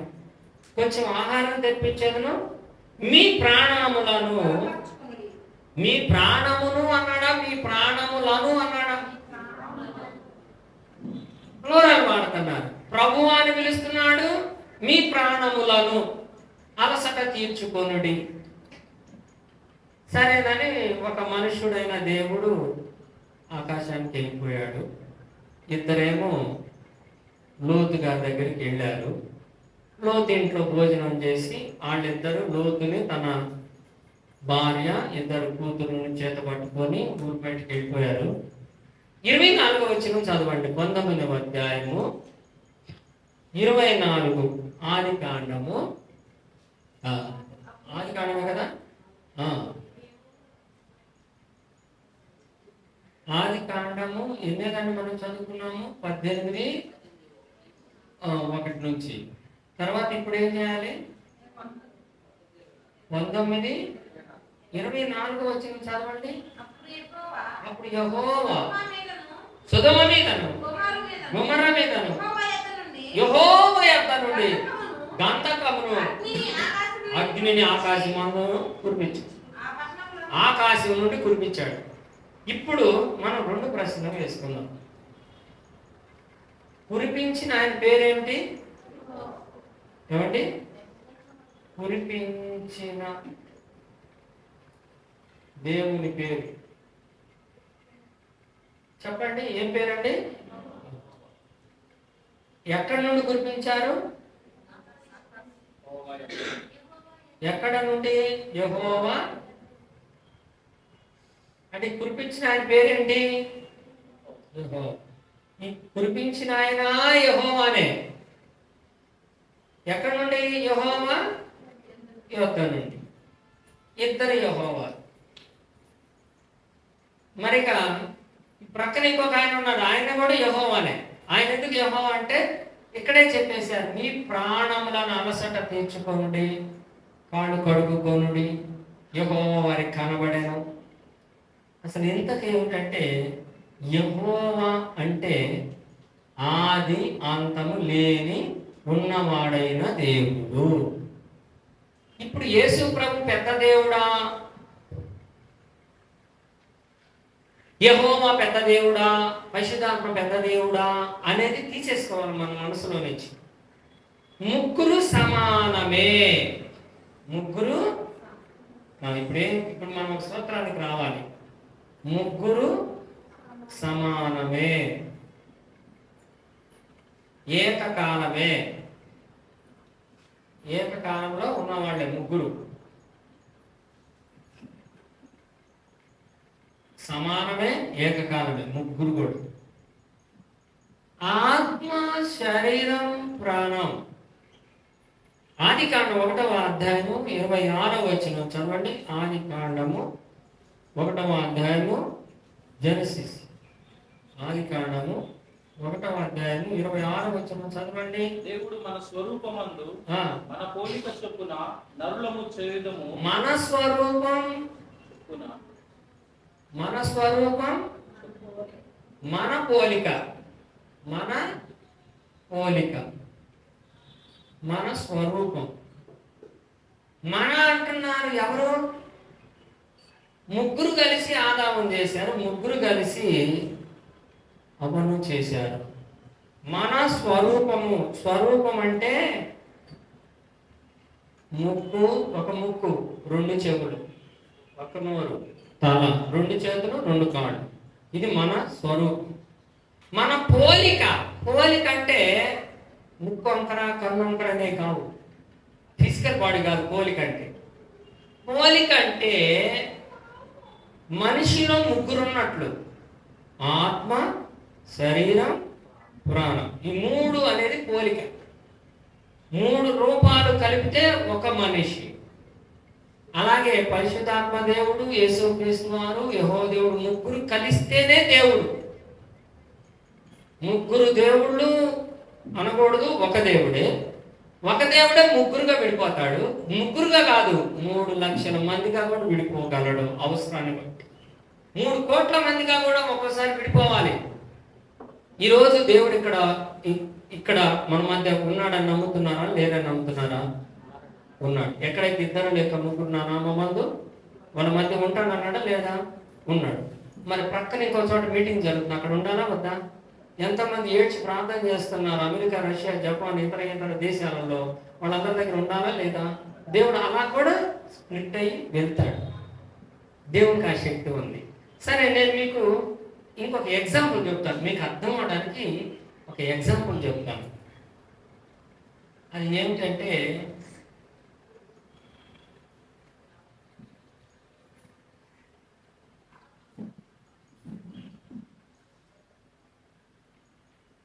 నీట్ ఎగ్జామ్సే అనుకోండి, నీట్ ఏదో అనుకోండి, ఉంటేనే నీట్ ఎగ్జామ్స్.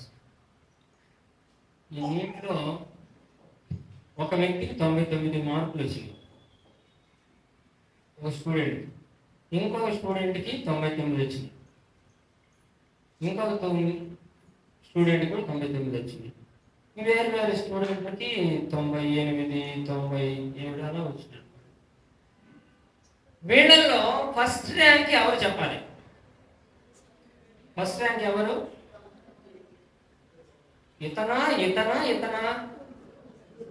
ముగ్గురు ఎట్ అవుతారు ఫస్ట్ ర్యాంక్? ఒకళ్ళే చేయాలి కదా? ఎవరు చేస్తారు చెప్పండి, ముగ్గురు చెప్పండి. కనుక ముగ్గురు కాదు, 30 మంది ఉన్నా సరే వాళ్ళందరికీ ఏమి ఇవ్వాలి చెప్పండి? ఫస్ట్ ర్యాంక్ ఇవ్వాలా వద్దా చెప్పండి? కనుక దేవుడు అనేటువంటి ముగ్గురులో కూడా శక్తిలో, జ్ఞానంలో, ఉనికిలో, శరీరంలో, బలములో, ప్రారంభంలో ఆది అంతము లేని దేవుడుగా యెహోవా దేవుడు ఉన్నాడు, యేసుక్రీస్తు వారు ఉన్నారు, పరిశుద్ధాత్మ దేవుడు. ముగ్గురు కలిసి ఒక మనిషే. ఆ ముగ్గురు కలిస్తేనే ఈ పోలిక. మనలో ఎవరు ఉన్నారు చెప్పండి? మనలో ఆత్మ ఉందా లేదా?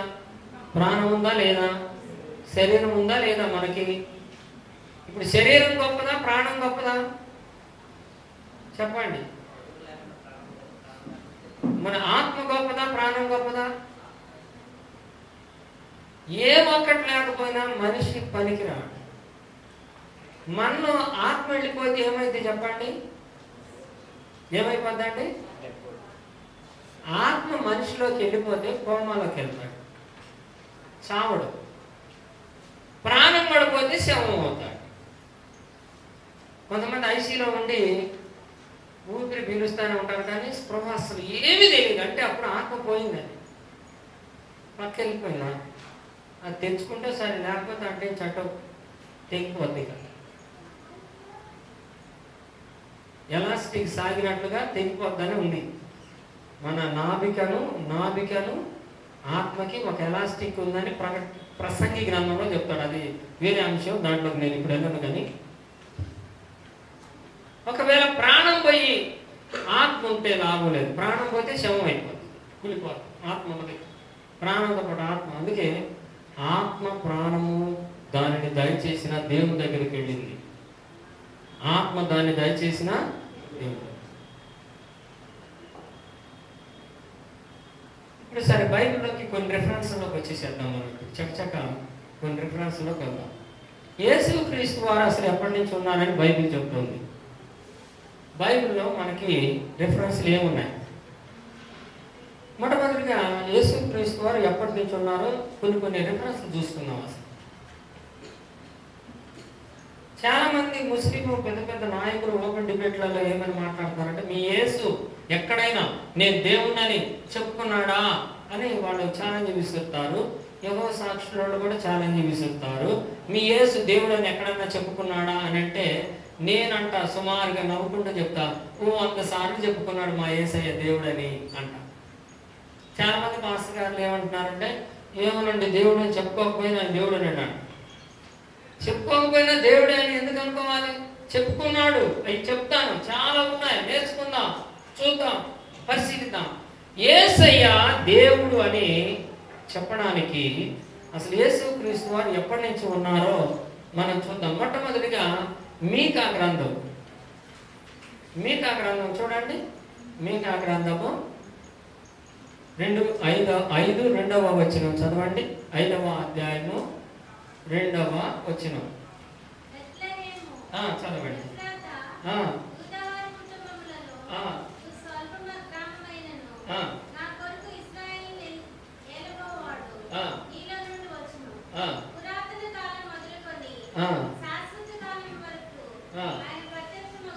ఇప్పుడు బెత్లెహేములో పుట్టబోచున్న ఆ బాలుడు ఎప్పటి నుంచి ఉన్నారని? పురాతన కాలము నుండి. పురాతన కాలం నుండి ఎప్పటి వరకు ప్రత్యక్షమవుతాడు? శాశ్వత కాలం వరకు. అంటే ఇప్పుడు యేసుక్రీస్తు వారు ఇంకా ప్రత్యక్షం అవుతూనే ఉన్నాడు. ఇప్పటికి కూడా ప్రత్యక్షం అవుతాడు. మనం అడగాలే కానీ మన ఇంట్లో ప్రత్యక్షం అవుతాడు. అసలు ఆయన అలవాటే పురాతన కాలం నుండి శాశ్వత కాలం వరకు యేసయ్య ప్రత్యక్షం అవుతున్నారు. హల్లెలూయా. యోహాను సువార్త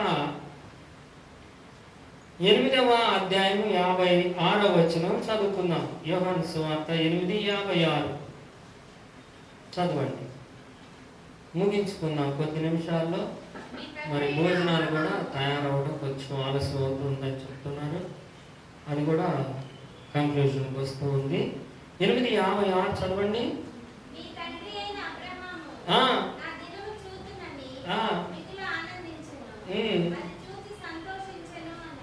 ఆమేన్, హల్లెలూయా. యోహాను సువార్త 8:56లో అబ్రహామే నన్ను చూసి సంతోషించాడు అని యేసు ప్రభు చెప్తున్నారు. Praise Lord. అప్పుడు వాళ్ళు అన్నారు, నీవు అబ్రహామును చూసావా అన్నారు యేసు ప్రభు. నువ్వు అబ్రహామును చూసావా అంటే అసలు యేసు వాడికి అప్పటికి కూడా ప్రశ్న అర్థం కాలేదు, జవాబు అర్థం కాలేదు కూడా. మీ తండ్రి అయిన అబ్రహామే నన్ను చూశాడు అని అంటే నువ్వు అబ్రహామును చూసావా అంటే నేను చూడటం కాదయ్యా బాబు, ఆయన నన్ను చూశాడు. దేవుని స్తోత్రం కలిగి. తర్వాత అప్పుడేమన్నారు యేసయ్య చెప్పండి? అబ్రహాము పుట్టక మునుపే. Praise the lord. కనుక యేసుక్రీస్తు వారు ఎప్పటి నుంచి ఉన్నారు చెప్పండి? అబ్రహాము పుట్టక ముందే. అబ్రహాం పుట్టక ముందే యేసయ్య ఉన్నాడు. ఇక్కడ ఆది కాండము 15:1 చదవండి. ఆది కాండము 15:1 ఒకటి చూడండి. యెహోవా వాక్యము. యెహోవా వాక్యము ఇది క్రిందకి మీరు చదివితే అలాగే ఈ యెహోవా వాక్యం మాట్లాడుతూ యెహోవాను నేనే అని మాట్లాడుతూ ఉంటారు యేసయ్య. కనుక యెహోవా వాక్యము.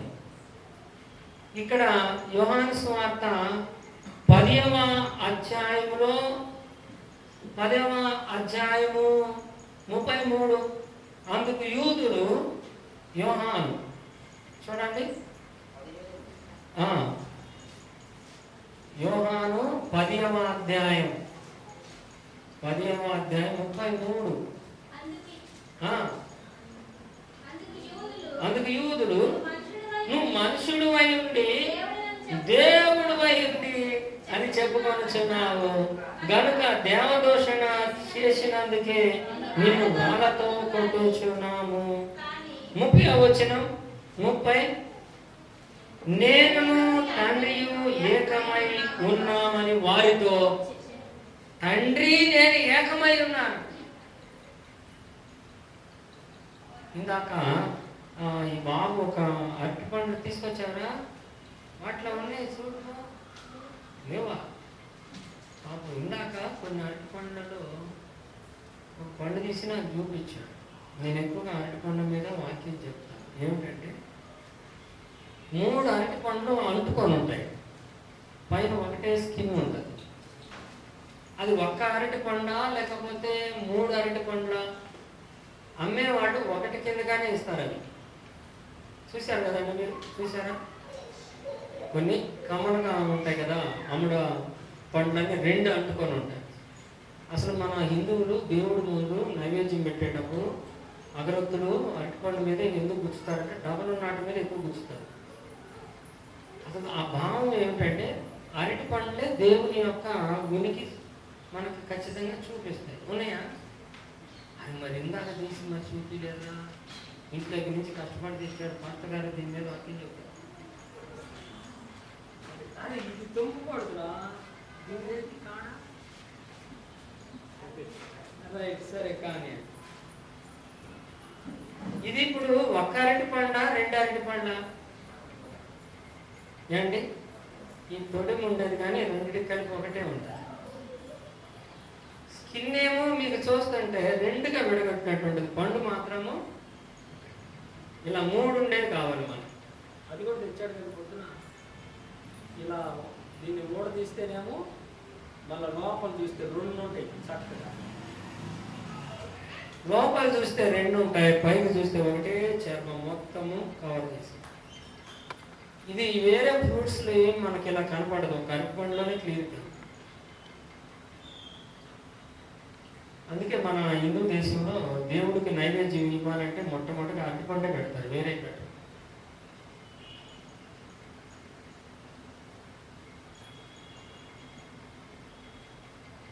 దీని గురించి చాలా శాస్త్రం ఉంది, ఇప్పుడు చెప్పండి. దేవుడు కూడా ఒకప్పుడు ఇలా 3గా ఉన్న పండుగ ఉండి మన పాపములతో సిలువేయబడడానికి ఇందులో ఒక పండుగ ఆయన చీలి సిలువ మీదకి వచ్చాడు. మళ్ళీ వెళ్ళి ఆయనలోనే అంటుకున్నారు. 3గా కనపడతాడు, ఏకంగా కనపడతాడు. అందుకే దేవుడు అక్కడే అంటారు. 3గా ఉన్నాడు. 3 దేవుళ్ళు అంటే ర్యాంక్ ఇచ్చేటప్పుడు ఫస్ట్ ర్యాంక్ ఎలాగా 3కి సమాన ర్యాంక్ ఎలా వస్తుందో, ఇప్పుడు యెహోవా దేవుణ్ణి మనం గొప్ప అనకూడదు, యేసయ్యను తక్కువ అనకూడదు. యేసయ్య, యెహోవా, పరిశుద్ధాత్మ దేవుడు 3 సమానం అనే భావం మన మైండ్కి రావాలి. దేవుని స్తోత్రం చెప్పండి. ఇక్కడ మీకు ప్రధానమైన అభ్యంతరం ఏంటంటే జాన్ చాప్టర్ 1:18లో జనితైక కుమారుడే ఆయనను బయలుపరిచాడు. ఎవరును ఎప్పుడును దేవుణ్ణి చూడలేదు. తండ్రి రొమ్ముననున్న అద్వితీయ కుమారుడే ఆయనను. తండ్రి రొమ్ముననున్న ఆనుకొనిన కుమారుడు అంట. యేసుక్రీస్తు వారు ఎవరండి? యెహోవా దేవుడు నిలబడితే ఆయన రొమ్మున ఇట్లా ఆనుకున్న కుమారుడు ఏంటండి? అసలు కడుపులో నుంచి వచ్చిన కుమారుడు అనాలి, నోట్లో నుండి వచ్చిన కుమారుడు అనాలి. ఆయన ప్రక్కలు ఇట్లా ఆనుకోవడం అంటే ఇదిగో ఇదే సింబల్ చూపిస్తుంది. ఆనుకోవడం అంటే 3 ఆనుకోవడం అనేది కనబడుతుంది అక్కడ కూడా. ఇప్పుడు చెప్పండి, అక్కడ అద్వితీయ కుమారుడే అనే చోట పుట్టినోట్లో ఏమని రాశారు అంటే అసలు ఒరిజినల్ గా యోహాను గారు ఏం రాశారో అక్కడ ఉంది, అది చెప్పండి. కుమారుడు అంటే అర్థం ఏమిటి ఇక్కడ మనం నేర్చుకోవాలి. కుమారుడు అంటే అర్థం ఏంటి చెప్పండి. కుమారుడు అనగా అద్వితీయ దేవుడే అని ఉందా లేదా? చూడండి సార్ పుట్టినోట్లో, అయ్యా బాబు పుట్టినోట్లో చూసి చెప్పాలా? అద్వితీయ, అనేక ప్రాచీన ప్రతులలో అద్వితీయ దేవుడే. కాబట్టి అద్వితీయ దేవుడే కుమారుడు అనగానే అమ్మా నాన్నకు పుట్టిన కుమారుడు అనొద్దండి. అసలు బైబుల్ లాంగ్వేజ్ నేర్చుకోవాలి. అందుకనే అన్నా బైబుల్ భాషకు అలవాటు పడాలి. హల్లెలూయా చెప్దాము. బైబుల్ భాషకు అలవాటు పడాలి. కుమారుడు అనగానే మన మైండ్లో ఏంటంటే ఒక అమ్మా నాన్నకు పుట్టినాడని కుమారుడు అంటాం కదా అని. ఇప్పుడు యేసు ప్రభువును కూడా అమ్మా నాన్నకు పుట్టిన ఆయన కుమారుడు అని మన భావం ఉంటే తండ్రి ఎవరు? యెహోవా దేవుడు అంటాం. తండ్రిని ఎవరు అంటారు? యెహోవా దేవుడు. మరి యెహోవా దేవుడు భార్య ఎవరు? మళ్ళీ మరియమ్మ అంటారు. అంటే ఈయనకు అర్థదిడ్డంగా ఏం ఆలోచిస్తున్నారో కూడా అర్థం కాని ప్రశ్నలో జవాబు. సరే యేసుక్రీస్తు వారు ఏం చెప్పారో ఒకసారి చూద్దాం. ఎబ్రీయులకు రాసిన పత్రిక 7వ అధ్యాయం 2వ వచనం చదవండి. ఎబ్రీయులకు రాసిన పత్రిక 7వ అధ్యాయము 2వ వచనం చదవండి.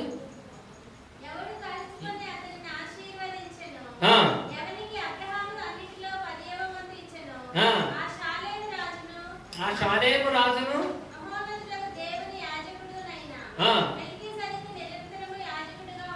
ఉన్నాడు.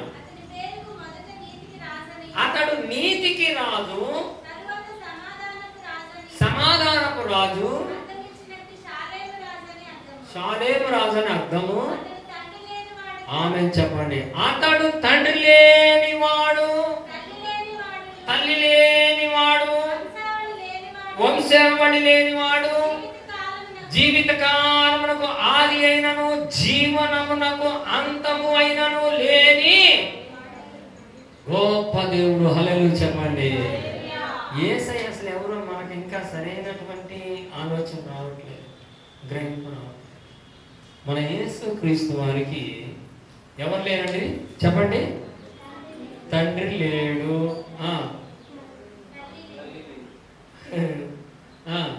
తల్లి లేదు, వంశావళి కూడా, తర్వాత వంశావళి లేదు, జీవితమునకు జీవితానికి ఆది అంతమైన జీవనానికి అంతమైన లేని రాజు షాలేము రాజు. షాలేం అంటే యెరూషలేము, యెరూషలేము రాజు. దేవుని స్తోత్రం చెప్తామా? అలాగే చెప్పండి. అసలు ఏమి బైబిల్లో ఏమైనా మనం చదువుకుంటుంది ఇప్పుడు? మరి సంఘాల్లోకి ఇంకా ఎందుకు రాలేదు ఈ మాటలు? తల్లి లేనివాడు, తండ్రి లేనివాడు, వంశావళి లేనివాడు, జీవితానికి ఆది. ఈయన కుమారుడు అని అందరూ కలిసి యేసు ప్రభువును కుమారుడు కాబట్టి యంగ్ స్టార్. తండ్రి అంటేనే ముసలాయన, కనుక ముసలాయన అంటే పెద్ద దేవుడేమో యెహోవా, చిన్న దేవుడేమో. అసలు ఈ తలకాయ సైతాన్ అంతా పోవాలి, ఈ లేనిపోయిన ఆలోచన అంతా పోవాలి. మరి యేసు ప్రభుని కుమారుడు అని ఉంది కదా అంటే యేసు ప్రభుని తండ్రి అని కూడా ఉంది, కుమారుడే కాదు, తండ్రి అని కూడా ఉంది. చూడండి, యేసు క్రీస్తు వారిని తండ్రి అని కూడా అనాలి, తండ్రి అనాలి. చూడండి, యెషయా గ్రంథము 9వ అధ్యాయం 6వ వచనం చదువుదాం. క్రిస్మస్ లో చదివి అలసిపోతాం, మాటికి చదివిస్తాయి. ఏదైనా మనకి శిశువు పుట్టాను అండి, మనకు శిశువు పుట్టినట్టు మనకు అన్నాం. అసలు ఉన్నట్టుగా మాట్లాడారు. మన కొరకు శిశువు పుట్టాడు, కానీ మనకు శిశువు పుట్టాడంటే మనందరం కన్నామా? అట కూడా కాదు. అందుకే బైబిల్ భాష నేర్చుకోవాలి, గ్రహించాలి.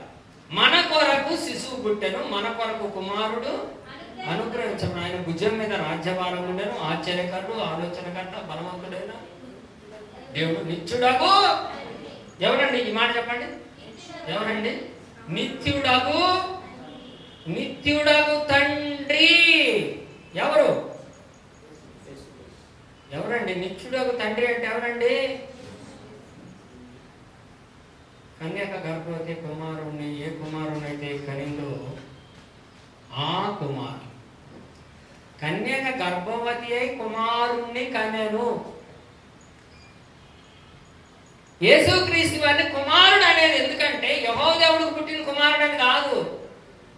కన్యక గర్భవతి కుమారుణ్ణి కన్నది, అది ఆ సందర్భం. కుమారుణ్ణి కన్నది, కుమార్తెను కనలేదని చెప్పడానికి. కుమార్తెను కనలేదు, కుమారుణ్ణి ఆమె కన్నది, అంత మట్టుకే. కానీ యేసుక్రీస్తే యెహోవాకు కుమారుడు కాదు, మరియమ్మకి కుమారుడు కాదు, యోసేపుకి కుమారుడు కాదు, ఆయన ఎవరికి కుమారుడు కాదు. కుమారుడు అవడానికి ఆయనకు ముందు తండ్రి లేదు, తల్లి లేదు, వంశావళి లేదు, ఆది లేదు, అంతం లేదు, మొదటి వాడు కడప. ఇప్పుడు ప్రకటన గ్రంథంలోకి మనం వస్తే యేసుక్రీస్తు వారికి తండ్రి అనే ఉంది, ముగ్గురు యెహోవాలని ఉంది. ఇప్పుడు నువ్వు చెబుతున్న యెహోవా ఎవరని ఇందాక నేను యెహోవా శాస్త్రంలో అడిగాను కదండి. ఆ ముగ్గురు యెహోవాలో ఏ యెహోవా అంటే వాళ్ళ మైండ్ అంతా బ్లాక్ అయ్యి ముగ్గురు లేనండి, ఒక్కడు లేనండి అన్నప్పుడు నేను ముగ్గురు ఉన్నారని నిరూపించే కదా. ఈ ముగ్గురులో కూడా ఏ యెహోవా 10 ఆజ్ఞలు ఇచ్చింది? ఈ ముగ్గురులో కూడా ఏ యెహోవా 10 ఆజ్ఞలు ఇచ్చింది అంటే మరి దానికి కూడా నేను జవాబు చెప్పాలంటే ఒక 5 నిమిషాలు వెయిట్ చేయండి. మరి ఆ రెఫరెన్స్ కూడా రాసుకోండి. ఏ యెహోవానో చెప్తానా? ఏ యెహోవా చెప్తా. మళ్ళీ మీరు 18వ వచనం చదవండి. యోహాను సువార్త 1వ అధ్యాయం 18వ వచనం చదవండి. 18 యోహాను 1:18 చదవండి. ఎవడైనాను ఎప్పుడైనాను దేవునిని చూడలేదు,